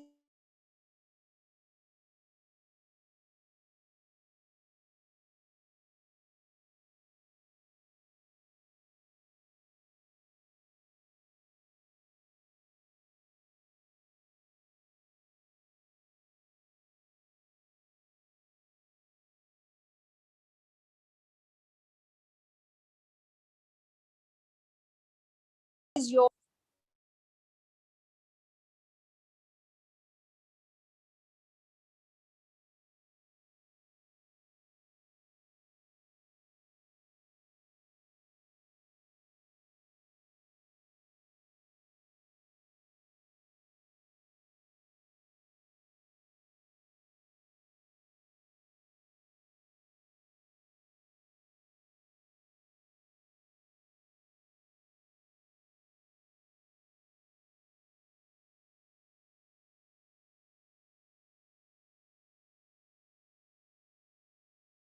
I think Dr. Abia has left. Just let me emphasize on this thing. Cultural difference. We will see, so much of culture in UK. Okay. You will see Pakistanis, you will see Bangladeshi, Indians, Arabs, and here and there. Okay. So, some of the things which are very much common in some of the African countries, FGM. So make sure you are asking about FGM question as well. Okay. Again, you can't be a mom or dad in exam. All right. You just need to give factual information in a very good way. You can't just, I'm sure everybody must have read in part 2, paternalism. We don't want to do any paternalism. Autonomy is the best policy. Even if she wants to die, okay, let her die. You have given her all information. Okay. And this is a very, the good piece of, the information in terms of Jehovah Witness. I'm sure everybody knows Jehovah Witnesses are the people, basically it's a tribe, small tribe in, maybe in Jews, that they don't accept any kind of blood product, including even anti-D. Okay, so you have to, and she's a case of placenta previa accreta, and she's Jehovah Witness. So of course, as a practitioner, we know that we can't give, we have to give blood to all the candidates this way or that way, plus minus. All right. So accreta, of course, if she's bleeding, so yes, we have to give. But if she is Jehovah Witness and she's refusing, and she will tell you, and in exam, you will see one scenario. In May exam, in February exam, in November exam, there was one scenario on Jehovah Witness as well. All right. So what you need to do is you have to give your factual information. You have to give her all knowledge. And then, of course, end of the day, you will take a separate form on Jehovah Witness and you will get it signed from her. Okay. Apart from consent, what Dr. Nazli has just, taught you before. Apart from that, you have to sign a separate Jehovah Witness. If you come across with Jehovah Witness, you will say, okay, thank you so much for giving me this useful information. I will take a separate consent on Jehovah Witness, and then you have to sign it that as well. If she is not accepting blood for anything whatsoever. So yes, this is her decision. As a doctor, we know that, she might, lose her life, but that is not our concern because she has been consented for that. All right. So this is very important. Cultural difference is very much important. In African Arab countries, you have to inquire about FGM as well, because FGM is quite common over there, isn't it? We know that, in Egypt, medicalization of FGM is there. Practitioners, they do FGM. Okay. And by, the NHS laws, we know FGM is illegal. Even, the doing it, infibulation is okay. Re-infibulation is illegal as well. Okay. So make sure that you are asking all these questions in a very concerned, in a very, the good way, that it is not going to jeopardize you as a safe doctor. And plus you are not going to, the breach patient belief, patient cultural, patient's religious, or any kind of beliefs as well. All right. Autonomy is very good in terms of consent. But however, if it is Jehovah, if it is, the anything, okay, in Jehovah, they can ask you one more thing. Doctor, I have heard about, there is a machine in theater which clears off the blood and everything. So yes, there is intraoperative cell salvage. But not every center in NHS is well equipped. It is, of course, it is almost, some of the NHS are in, the remote areas. They are not going to be that much, the well equipped with everything. So you can say that, okay, yes, in that scenario, if she's coming to you at 32 weeks, so yes, you are going to make a proper referral to a center which is giving IUCS, the facility. Because yes, there is a machine who is going to take the patient's lost blood and they are going to clean it up and they are going to reinfuse that blood into the same patient. Okay. So in Jehovah Witness, you can bring this IUCS as well. It is going to give you a positive point. And when you talk about IUCS, make sure if patient is Rh negative, then you have to give 1500 units anti-D as well straight away. So this is also patient safety. This is also patient safety. This is also patient safety. If somebody is not fulfilling all these criteria for patient safety, so you can see it looks like, the very easy and very, the sturdy at time. But when it comes to the exam, it looks, the very difficult at that point, because sometimes you may miss this, you may miss this, you may miss this. So it means you are jeopardizing patient safety. Okay. So it is also very much important for the recent hospital inquiries as well. Patient is unhappy with your care. Patient is not happy. So you have to direct her to the patient advisory liaison service. Okay. This is your job. But if patient is showing any, the patient is unhappy, but patient is okay to talk to you and she doesn't want to complain further, don't give her clues that, you have to go to the PALS. Okay. If patient tells you clearly that, doctor, I'm not very happy with the care which has been given to me. I was not satisfied with the treatment. I was not satisfied with the nurses and all and all. Okay. So you can say, okay, I understand. And I'm so sorry that, the care hasn't been met with your expectations. However, we do have a very dedicated unit who deals with all these kind of complaints. So I can direct you to the patient advisory liaison service, PALS. Okay. So send her to, the PALS. So it is going to, bring you a good point in exam, and for the patient that you are a safe doctor, and for the examiner that, yes, how system works and what exactly the curriculum is. Okay. So I hope these points are clear. Clear, everyone?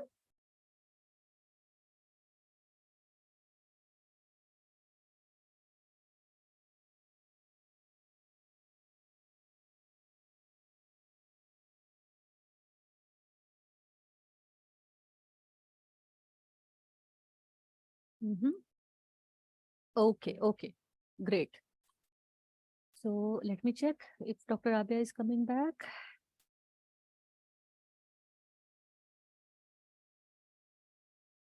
Because she has to do 2 important stations with all of you, and we need 2 volunteers as well. So please, the volunteer yourself, because you have to perform a station with Dr. Abia. Okay.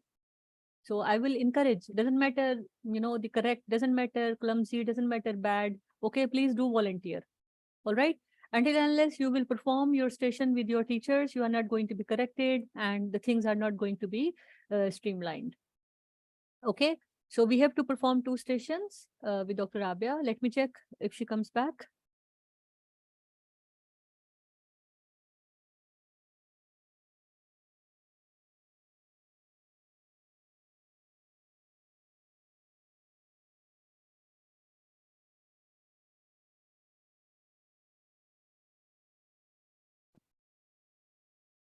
Yes, please volunteer yourself, because otherwise you'll be caught anyway. So Zeb is just going to ask a couple of you to.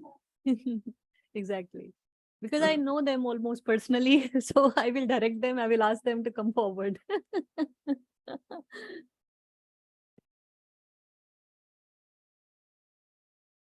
I think Dr. Abhay is here. Yes, she's here. All right. Thank you for taking over.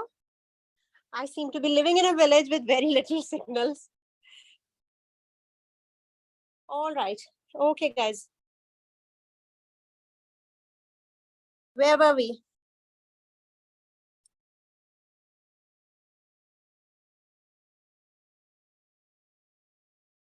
Okay. So it looks like Zeb has covered quite a bit. So we were talking about the recent hospital inquiries. I do recommend that you guys, for preparing your exam, please look at the recent hospital inquiries that have happened, especially from the point of view of maternity, and what were the recommendations that were given. That would really help you in exam. It is likely that a similar scenario would be put in exam, just to make sure and to check how updated you are with the recent trends in obs and gynae. Next one, please.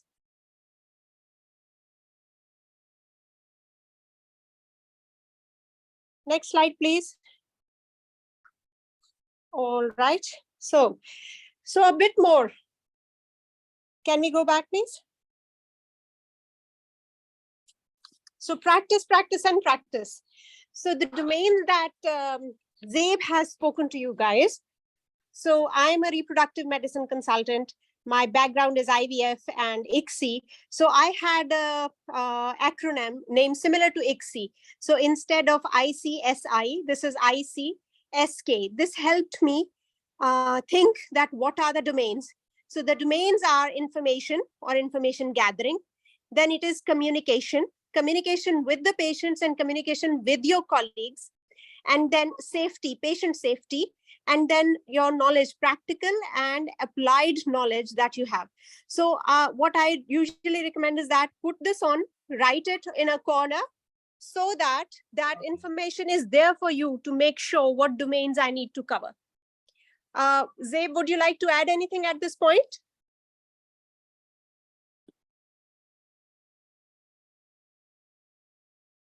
Hi, Zabe, can you hear me? No, I think it is okay. So we have discussed quite a bit that we need to learn that what are our competencies and where we have to stop. That's it. Yeah. It is very important. And Okay. this is like, I mean, we have talked about a lot about patient safety, and this is for you as well, that, you know, this way or that way, we have to appear a safe doctor for NHS. They don't want, Yeah. you know, the big errors. However, they, of course, they want that how we are going to deal with the patients, you know, because the care will start from primary, you know, the GP levels, and from, you know, from GP, the patients are going to come to you. So of course, you know, when it comes to you, when you are going to see the patient at a junior level, learn where to stop. Okay, now I'm going to involve my consultant in your care. That's it. So the next thing is read the question. Make sure you read the question and see what is being asked of you. So no hurry about it. You have to make sure that you read the question properly. Exactly.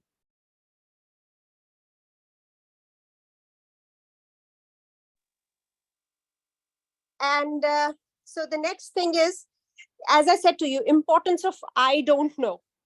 The humility that you need, that it is all right. It is all right to say, I do not know.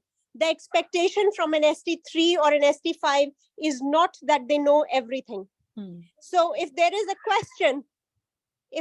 question where you do not know, sometimes it is okay to say, I do not know, I will get back to you with this. I will make sure that I discuss it with my consultant and I will get back to you about it. Is that all right with you? Then again, refer to a senior, same way. And then for exam, please clock yourself. That is what I would recommend. Next slide, please. Okay, so there is a scenario that I would like to practice with someone. And I wonder if any of you would volunteer. Would any of you would volunteer? Come on, guys. So we have to think, all of us are fools. We don't know anything. And we are happy. We are happy to be in a position where we would make mistakes, and it's fine to make mistakes. Exactly. We are here to make mistakes at this stage. So let's make mistakes. And it's better to make mistakes here rather than on exam day. And even I can make mistakes. So think about it, that it's a fun session. Let's make mistakes together so that we don't make them in the finals. So any volunteer, come on, guys. Otherwise, I'm going to ask Zabe to choose someone.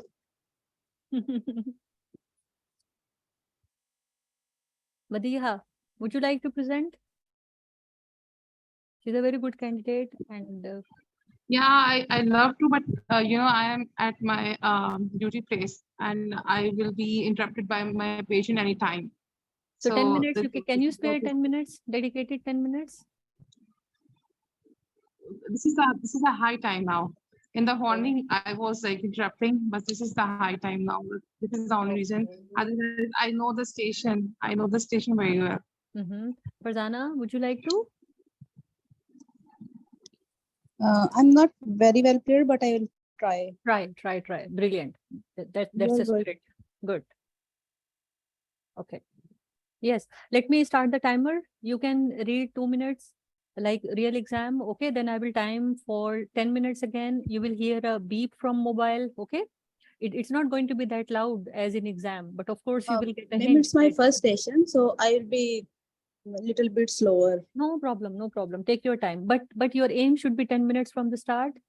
It should not be 18, 19, 20. Yes, please. Okay? 10, 12, 11 is okay. All right. Okay, start. Okay. Take your 2 minutes time.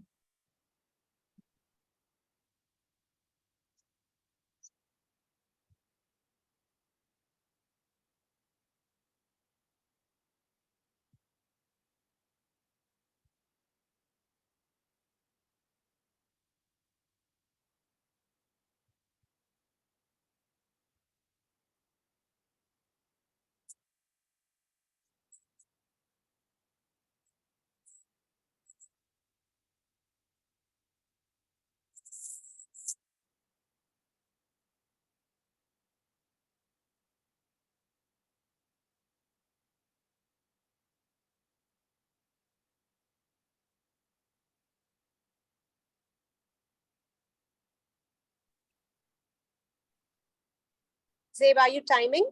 Yes, yes, I am. Okay. Yes.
Okay, 2 minutes up.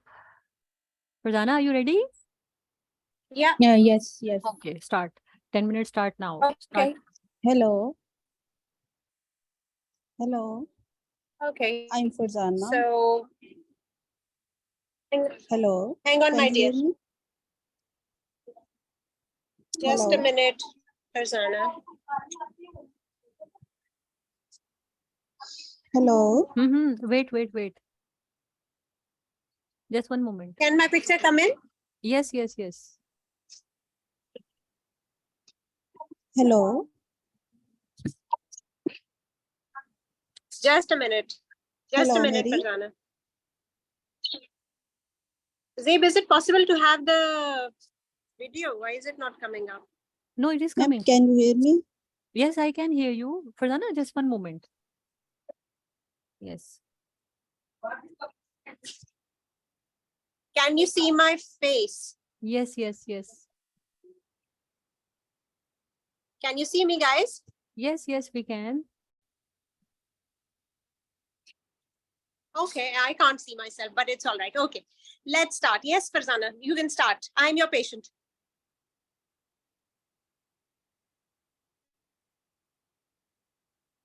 Yes, Farzana, let's start.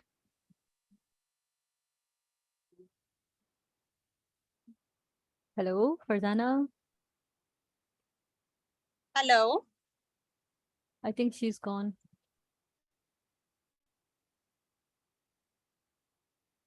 Shall we see? No, she's back. Farzana. Yeah, she's back, I think. Hello. Yes. Hello. Yes, hello. Let's start. Probably my network is not good. No problem, no problem. Hello, Mary. Start. Hello, Mary. I'm Farzana. How are you? Hello, can you hear me? I think I'm back offline. It's okay. Don't worry.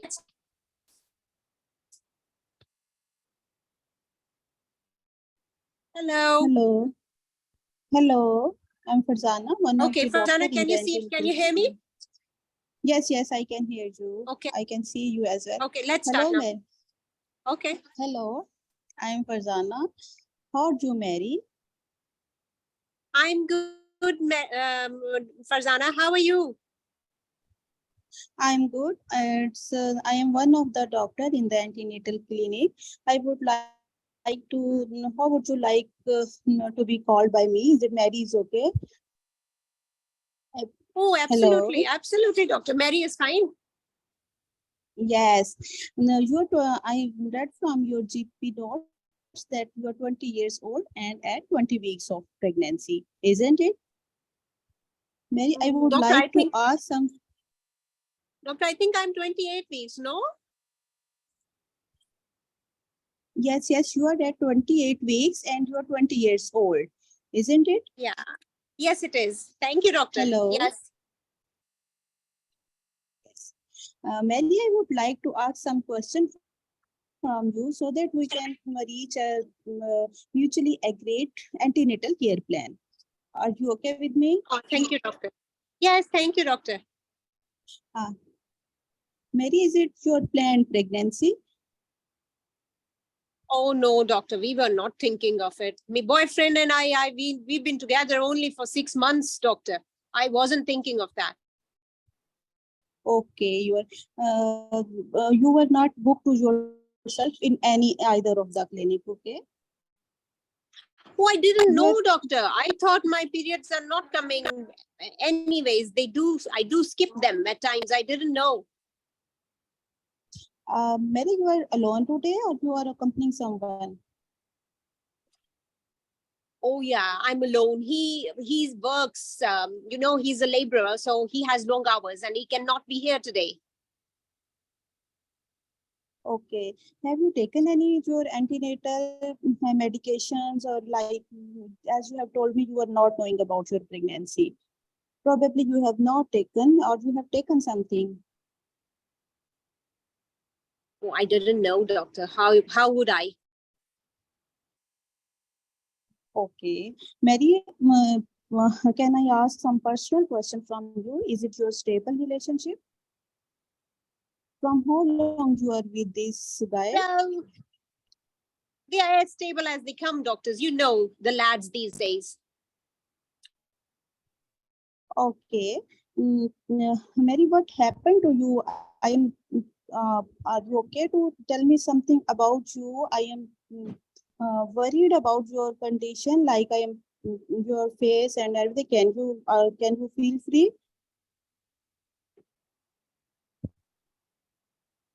to tell me about Doctor, I yourself, just your walked support into at home? door.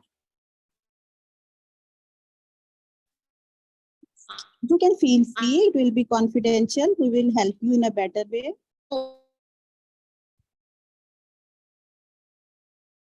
Walked into the door. Oh, doctor. Well, doctor, you're a consultant, aren't you? You know how these lads are. Sorry. They get angry very quickly. So this is what happened. Okay. We can arrange some support for you. We can also help. We can also arrange some safeguarding for you. Hello. Yeah, I can hear you, doctor. Okay, Mary, I am very concerned about your these. Hello. Hello. Yeah. Hello. Can you hear me, doctor? Yes, Mary, we are arranging some blood test for you, and then we will also arrange your antenatal visits in the further. But first, we are concerned about your support and safeguarding regarding your health and your upcoming baby.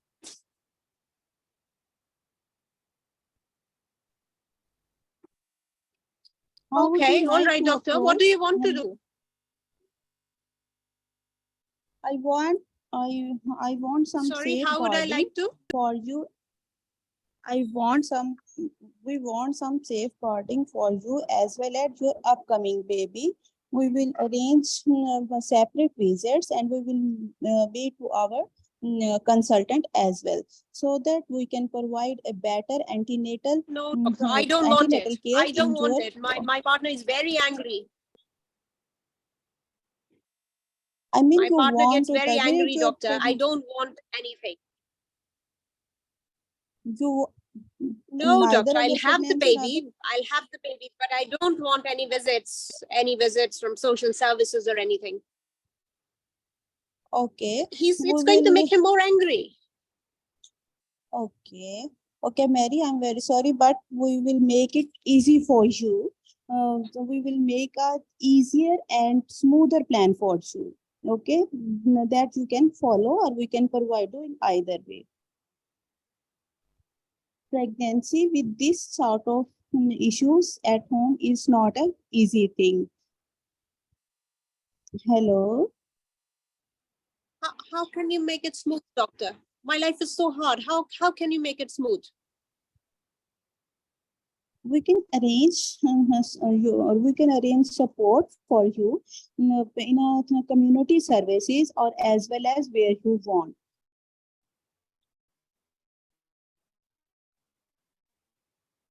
Hello.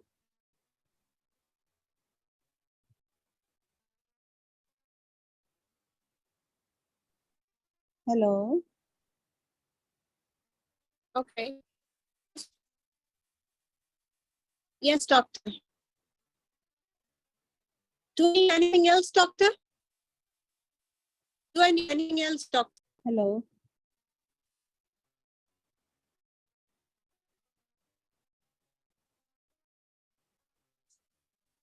Hello. Can you hear me?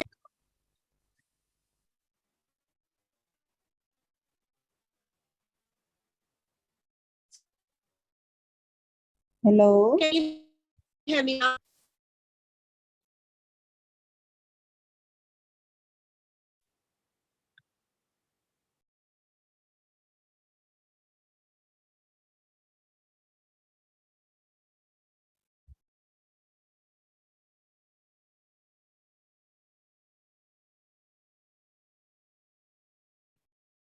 Hello.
मुझे बाद में धोना पड़ता मुंह क्योंकि वो जो base पे वो लगाई थी ना तुम्हारी वाली वो लिप वाली वो नहीं उतरती. Hello. Hello. Okay. Let me stop video and maybe it would get the signals would get better. Okay. Do I need anything else, doctor? Yes, Mary. I would ask few more questions. Okay. What do you want to know, doctor?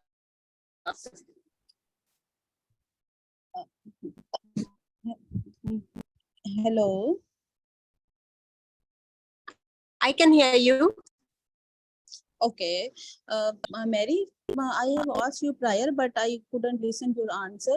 Have you any support at home? How is you are managing at home?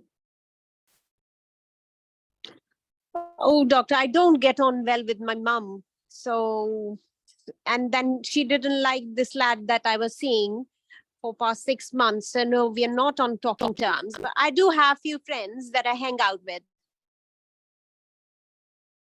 Okay.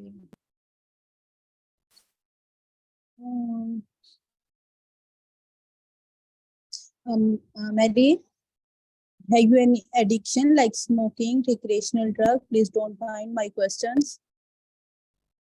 Do you smoke? I smoke about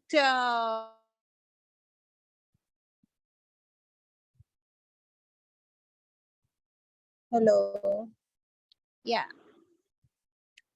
Doctor, I smoke about 10 cigarettes a day. Okay. Mary, you know that it's not good for your health and your upcoming baby. It would be better to quit smoking. We will also help to engage in the stop smoking programs. It will also help to quit. It's not good for you as well as your baby. I don't think Anything would you like I to don't think, add? doctor, these programs help. These are nonsense. I don't think they help. Mary, what you want from me and what you want, what are your expectations, what you want? No, you don't want to take these services, then how can we help you? Well, doctor, Hello. I just found out I'm pregnant. That's why I'm here. You should take care of my baby. You should tell me about my pregnancy, no? It's about my pregnancy. It's not about my smoking. Okay, up till your reports, I am able to see these. I have confirmed your name, age, and your NHS number. Your reports are good that I have received. Your baby is coping well and with normal health and normal growth. It's the 7th month of pregnancy is being started. We will request some investigations, some blood test and blood pressure, and we will enroll you in our antenatal programs. We will call you repeatedly for your examinations regarding you and regarding your baby. It will be it is better to go for consultant-led clinics, and we will see you there regularly. You get it? Okay, doctor. Thank you. Thank you, doctor. Okay. Okay. Thank you. Hello. All right. Okay. Ma'am, it was not a good presentation. No. You can't say that. I am trying. No, if you ask me, first of all, I tried for the first time. Very well done to be the first one. All right. It was very So first that presentation. itself, I never tried. no, you've done well. So Very well done for being the first one, first of all. And then the good things were you identified the bruise very early on. Yeah. And you did come to the history a bit later, but you did pick up on smoking as well. Yeah. You tell me, okay, what do you think went well? And first of all, let's talk what went well. You tell me. Went well, as you told me, recognition of the bros and helping her to safeguard her baby and helping to engage her quitting smoking programs. And that was not very, lot of things were not well, like it was not an organized. It was very haphazard. I was jumping and the repetition was many times.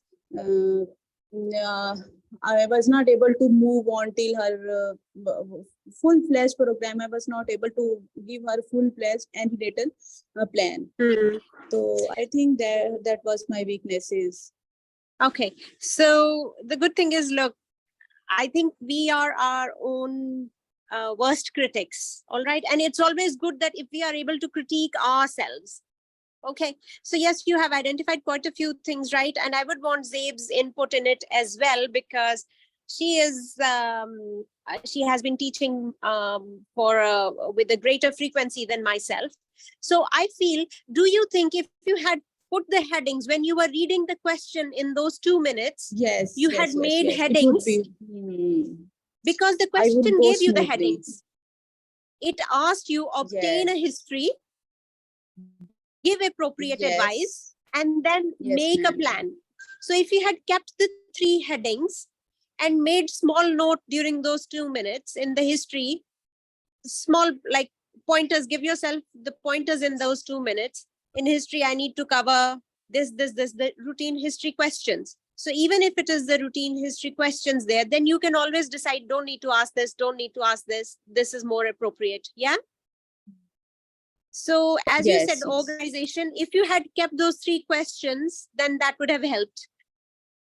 Yes. Yes, Once ma'am. you I will do identified that. the bruise, history became of a lesser priority. Am I right? Yes. Yeah. Yes, ma'am. Safeguarding is more important thing. Okay. Let's talk about, I'm the same patient again, and you're just seeing me now. And I have come to you at 28 weeks for the first visit. Greet me now again. Greet me again. Hello, Mary. How are you? I'm Farzana, one of the clinic. How are you, Mary? Hi, doctor. I'm fine.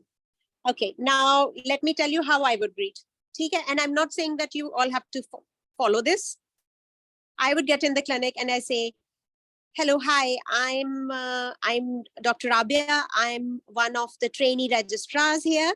Can I please confirm it's Marianne, isn't it? Can I confirm that, how may Yes. I address you? And he says, call me, it's all right, doctor, you can call Mary. Oh, Mary, it must have been surprised finding out at 28 weeks that you're pregnant. You've got half the antenatal period is gone, isn't it? Yeah.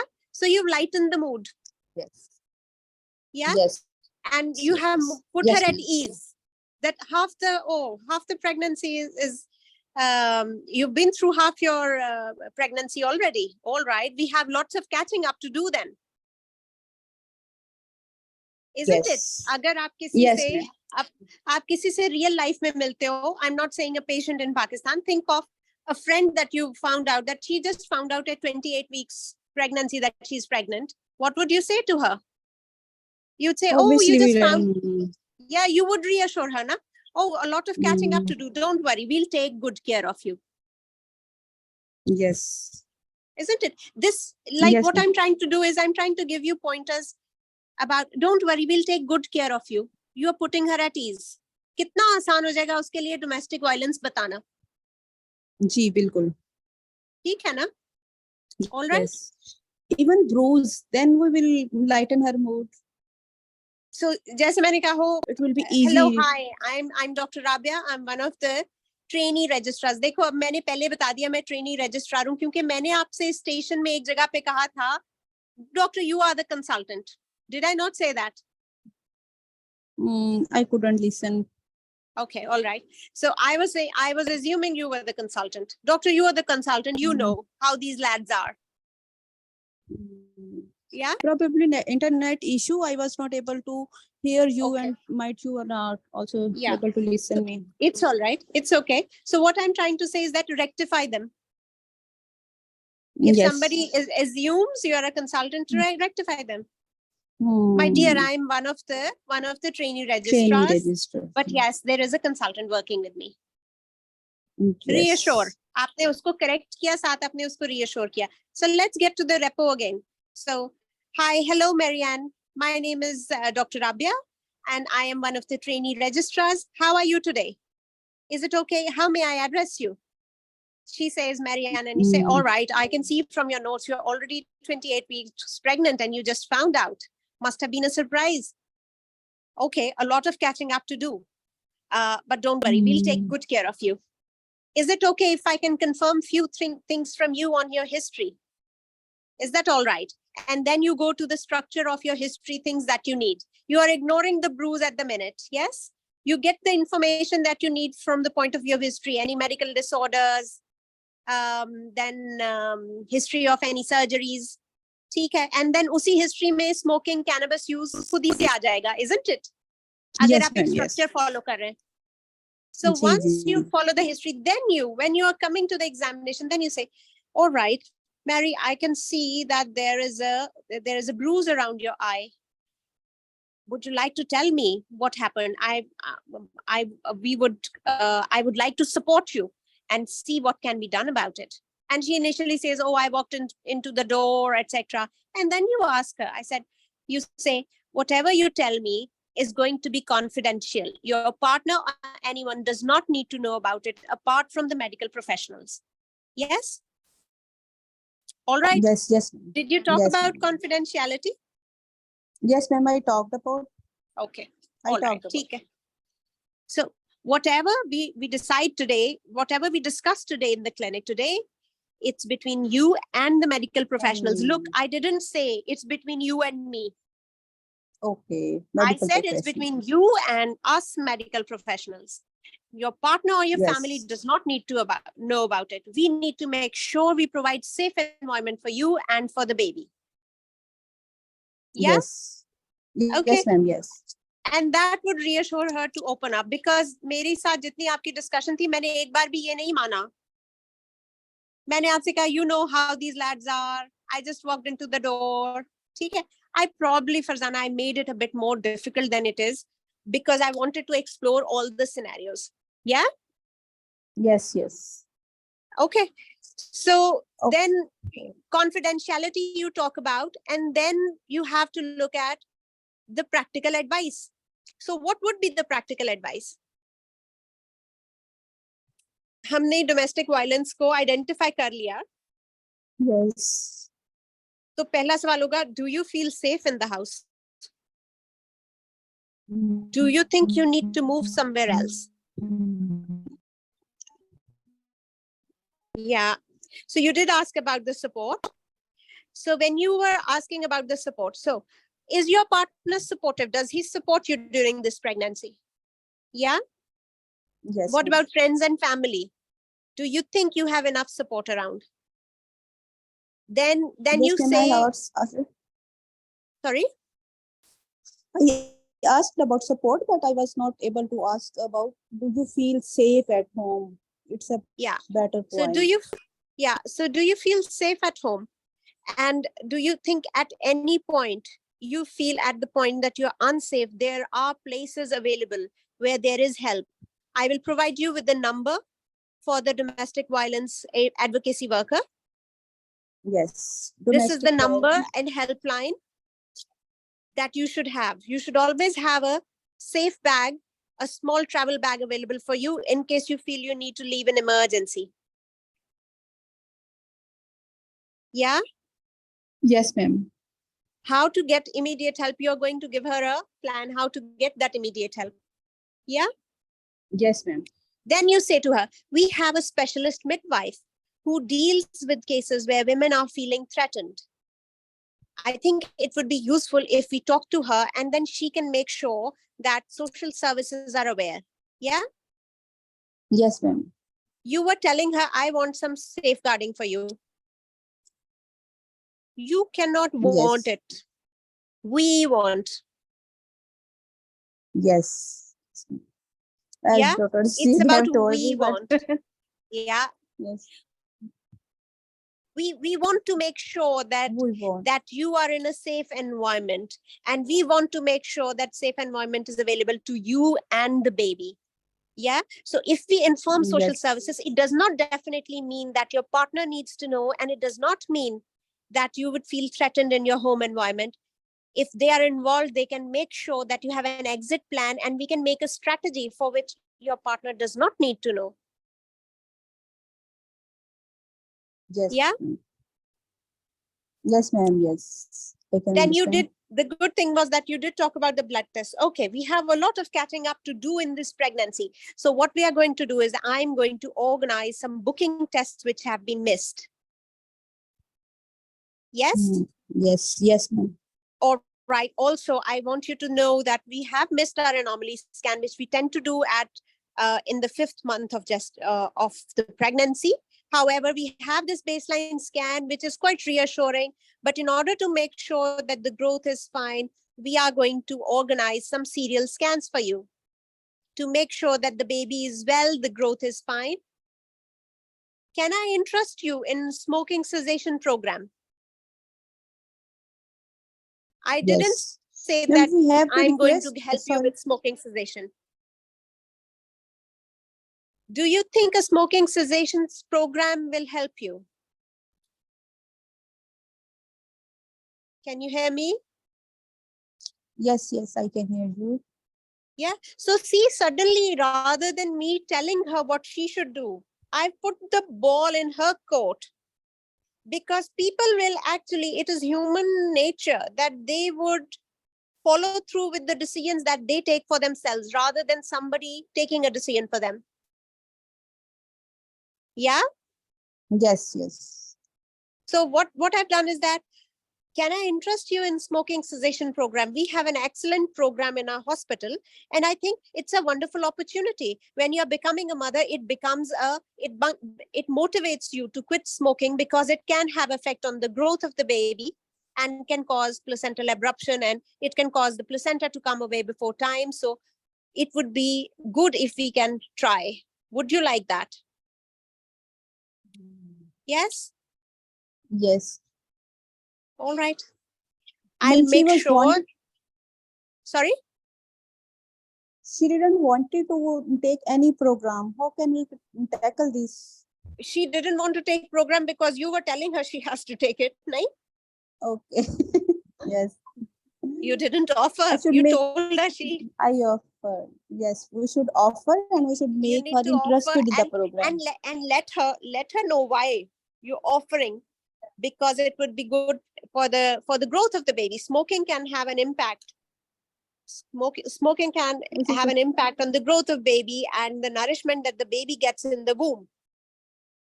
It's a very good opportunity if you're interested to stop smoking, because it will help your baby too. Can I interest you in it? Yeah? Yes, yes, ma'am. And then we go on to need for further antenatal appointments. I'm going to make sure that you are seen by us regularly. Every 4 weeks, you would be seen here with us. In the clinic, you would have the contact number for your community midwife. Please feel free to contact the numbers provided in case you need any help. Yeah? Yes, yes, ma'am. All right. One thing that, because actually in the actual scenario, you did ask me about the drugs. I just dodged the question, isn't it? Yes. You asked me about any smoking, any drugs, and I said, yeah, doctor, I smoke 10 a day. Yeah. So I dodged that question, but otherwise, if it had come out, there was cannabis use, then if it had come out, then you could have asked for the urine drug screen at that time as well. Okay. And STI screen. Her lifestyle is a bit, you can't tell. She was non-committal about her partners. This was a short-term relationship. An STI screen should be offered as well. Is that all right if we offer you a STI screen just to make sure that the baby is safe? Yeah. All right. Okay. So,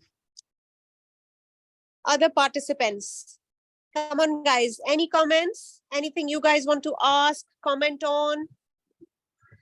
Ma'am, should we ask her concerns in the very start when we introduce ourselves? So concerns about? So just I did like that I am SFI and I came through your notes and I came through this and that, and I just want to know about your concerns for today, and then ask you to speak up, and then after the concerns we will say that like okay, I am through your concerns, and now I want to ask you a couple of questions, and after those questions I will come back to your concerns. Yeah, can So do if that. You can make a structure like this. Absolutely. You can make a structure like this. If you will ask her about her concerns, she would probably say, oh, doctor, I just found out I'm pregnant and my midwife said I need to see you. Mm-hmm. Isn't it? Okay. But in this case, in this Because particular case, in the start of when we are facing the concern, if we explore the blues in the very start and we maintain the confidentiality in the very start, and in between we have some history. So is it like fine? Because like in the exam situation, the time is very short, and we have to take the things all together. So what do you say? Like how to handle the situation in that way? We usually identify the situation. Huh? Yeah, when you are going to ask about the bruise very early on in discussion, you won't have the repo building. Isn't it? Your initial questions are for the repo building, even when you're taking the medical history. Isn't it? Get the information, because once you get into the bruise, it's difficult to come back to history. And the question is marking you on history, isn't it? Okay, so that's the point. Okay. And also So- it helps you with the repo building. Think about it. If somebody just comes around and you don't know the person, he comes and asks you, "Ye aankh pe kya hua hai?" You would get irritated, isn't it? Yes. Okay, मैं इस बंदे को जानती भी नहीं हूँ. I don't even know this person. How can I tell her my personal? How can I So talk in this about something so personal? So you need the repo building first. Yes. When you, what I would recommend is, when you are reading the question in those 2 minutes, make an outline. Okay, it is asking me for history. I need to make sure I cover history. Then advice, make the heading. And then ongoing care, make the 3 headings on the paper. When you come and see her, in your advice, put bruise, the word bruise there, right? The word bruise. I need to address that. But start from history. Okay. Like, don't So lose the first thing- structure of the exam. Just make the pointers. I need to make sure I ask this and I talk about this. Yeah. Yes. So how will Alright. how will we put the point here to communicate with the colleagues here? Like for the psychological assessment, whether she is depressed or down. So here, like within the history, we'll go for that, and then we'll break the confidentiality and we'll ask for that. So So about kindly- the mental health, there are 2 questions called the Wooley's questionnaire that you routinely ask in antenatal care. Yeah. So we those 2 ask, can we questions. involve the management over there. We ask and we'll say the management there and then. For management of. Excuse me. When we ask the question, the Wooley questions, then in the management points, we definitely have the management points that we will ask. If she have a positive points for Wooley questions, she must be in your case, you were not depressed, definitely. You Yeah. are confident, you were not depressed. You just Yeah. want to have answers of your questions. But in the Yeah. exam situation, if the patient have a depressive feeling, and most of the time she will be depressed because You're she is not going having to ask a depressive lot. feeling. You are going to ask 3 questions. Any Yeah. thought of, so 3 questions would be, any thoughts of self-harm?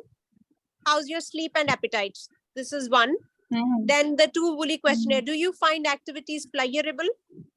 That and what is the third one? Zabe, what's the Are third you question? feeling depressed Second or question in the down Wooley's without questionnaire. activities? Yes, same. And do you feel any lack in interest in doing things lately in the last 4 weeks? Exactly. Yeah. So Repeat, the ma'am. 2 Please questions. repeat it again. One is this. Hello. Repeat Just it a again, minute, ma'am, sorry. please. Okay. So we can ask the patient, the nicely that how have you been feeling in the last 4 weeks? Do you feel that you are being depressed or having lack in interest in doing things? So if I was doing an antenatal clinic, my question would be, how's your sleep? How's your appetite? Then do you find your usual activities pleasurable? And the other thing is that, do you feel down or depressed? You ask directly. If she says down and depressed, then you goes towards any thoughts of self-harm. Psychosis. Do you think you need support? All right. That's how you, so those are the basic questions. So what you do is that you'd have to skip through those parts. You'd have to cover them, especially with domestic violence scenario, smoking, cannabis use scenario. You have to check for those things. They can go hand in hand. Okay. Anything else, Zabe, that we should add to it? No, I think it is complete scenario now. All it needs is practice. So practice. When patient is going to be, the little bit upset, harsh, or she is not going to open up. So this is your job, that how you are going to bring her to the point where she will open up and she will tell you about, the everything. And in fact, for domestic abuse, ops patients, yes, Dr. Rabia rightly said that, yes, there is going to be a specialist, the midwife who is going to take care of this. And if she is coming along with the partner, okay, yeah, if she's coming along with the partner, so of course you can, reassure her that, we are not going to tell him, and he will not going to be aware of, the what exactly you are going through, or you have, taken us in confidence that you are going through this. Again, do you feel safe at home? This is very important question. Okay. And then if she says no, then you have to give her escape plan as well. I'm sure everybody has read that domestic abuse, the TOG. So go through again. There is a very beautiful escape plan that you have to keep your valuables, your documents, spare keys, and spare, if you have money, cash, gold, or whatever, any valuable, keep them safe at any of your relative, any of your, if you think that your neighbors are good, then you can keep all these things there. Okay. So, and whenever you feel that you are not feeling safe, you will rightly, the call, the police. Okay. And then, you will escape. And while she is at hospital, so you can simply tell her that, you can even alarm us by giving us any hints. For example, they do have, the urinary kits, which have, the red labels, green labels, yellow labels, or anything kind of that. So if she fills the urine in the red label, the bottle, so of course, who is going to pick that bottle? She will be alarmed that, okay, yes, she is at, the risk. She's at risk of abuse or anything whatsoever. Okay. So yes, it is very clearly written in domestic abuse, the TOG article. At the same time, you have to read a child exploitation TOG article as well, if it is the case of child exploitation, because there is a very famous scenario on that too. And then there is purpural psychosis. It can be coupled with, the mental health scenarios too. So do try to read them. So, of course, in one station, you have to bring so much of information to complete the loop, to complete the station as well. So I think, what yes. I would suggest is that practice this station in front of mirror. See, the repo building is the most important part in this. You build the repo, she'll open up to you. Otherwise, she will tell you in the last minute that, doctor, my partner beats me up. Or she would tell you in the end, oh, doctor, what about I take cannabis? What about it? So your repo building with the patient is going to help them open up. That changes the whole scenario for you. Exactly. The first 2 minutes into the conversation actually decides how it's going to go. Exactly. All right.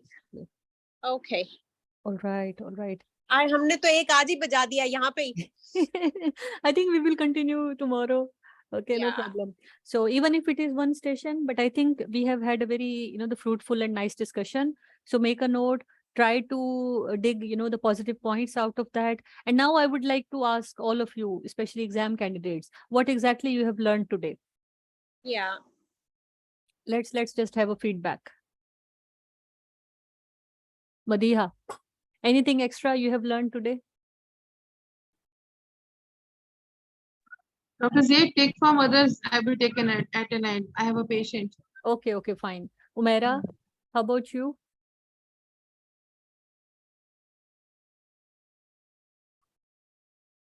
Umaira, Aisha, Farzana. Nobody A has very learned important anything. part is rapport building. Hello. Yes. Can I give my feedback, Dr. Zaid? Yes, please. Yeah. First of all, thank you so much, Dr. Nazli, Dr. Zaid, and Dr. Abia for sparing us time for us to guide us like this. And I find this session very fruitful. Like as Dr. Zaid has explained all the all the things which are very important to start preparing for MRCOG 3, and she has given us all the domains we have to work on, and how to start studying, and how to choose a partner even, and study partner to study. And also Dr. Nazli gave us her personal experience of studying, and Dr. Rabia very fruitfully gave us the domestic violence and the other scenarios to cope, all the things, how to talk to the patient, how to communicate, and all that. It's really good to have these activities like from Pakistan, and because the candidates, we are not being guided by anybody, and it is the first time I have this platform from Pakistan to how to prepare for MRCOG3. All thanks to Dr. Nazli. Yeah, thank you so much, Dr. Nazli, for your efforts. And Exactly. I've been exposed to you earlier as well. And Yes. being a Professor Tayyip's trainee, I have organized many courses, and I've been, you might not recognize me, but definitely we know about you. We'll definitely And like to Dr. see Zaib as well. She's a very good mentor. Dr. Rabia as well. Just turn on your And, videos for a minute. So yeah. let's Thank just you so a much quick- for your help. And before you leave, you know, we will be continuing tomorrow, but I just want to, you know, say something at the end of today's talk. So one thing which I find particularly useful at the moment is that we have a talk recorded on labor room hierarchy and ST levels in the UK. And the recording of that was a free webinar, and recording for that webinar is available on IRC-RCOG Facebook page. So please go and see that picture, see that video, because that gives you a very beautiful overview of what are the ST levels and what each ST level is supposed to do, and how do you approach different people for different tasks in labor room. Now, because when I was taking interviews for MTI, I found that our candidates especially struggle because they have never been exposed to the UK environment, and they do not know, you know, which task, who is the person to be approached. So please go through that. So these are the workplace, you know, arrangements which are specific to the UK. Where do the midwives come in? Where does the obstetric anesthetist or anesthesia registrar come in? So that is important. Number two are the hardcore issues, which are like domestic violence, abuse, you know, or teenage pregnancies or teenage contraception. So these are again specific to the UK, and that is the second thing which, you know, you take home from today's activity. And also, you know, now an overview of how the exam is conducted, what are the different domains in which you are assessed, how is your how the tasks are divided into different stations. So I think this is a good start, and I'm happy to see, although a small group, but it's fine, you know, it's fine, so that even if one person is learning and passing after this activity, I will think that is an achievement. So that sort of a positive mind you should carry home after today's session. And if you think that you've learned any good thing today, at least each one of you should go and motivate one other student to register even now for tomorrow's session. We will not give them any discount, but we will definitely share today's recording with those candidates who register for tomorrow, so that they get the advantage of today's session as well. The maximum benefit that you get is by first-hand participation, by directly interacting. But even then, watching others see or observing others is less than is not less than, you know, in worth, and it is still better than not doing anything, right? Exactly. So please do spread the word, and let's start tomorrow sharp at 9. Today, many of you joined a little late, so let's start tomorrow sharp at 9 so that we are able to cover at least few stations. And then this will be a starter for us as well. Next time we organize a session, we are learning. I learned from Zaib, I learned from Rabia, and I think their combination with me was particularly helpful, because Rabia was bringing her unique experience from her stay abroad, and Zaib was also bringing her experience from working there, plus her experience as being a coach for the MRCOG Part 3. And I'm particularly grateful for both of them. It's definitely not easy. I being a clinician myself, and I know that even today I was also like seeing patients in between, and in between I was joining in. So it's really a tremendous effort on your part as well, that you spared this time. And this should be valued by all the candidates. Thank you so much. Thank you so much, ma'am. Thank you so much. Allah Hafiz. Allah Hafiz. Allah Hafiz.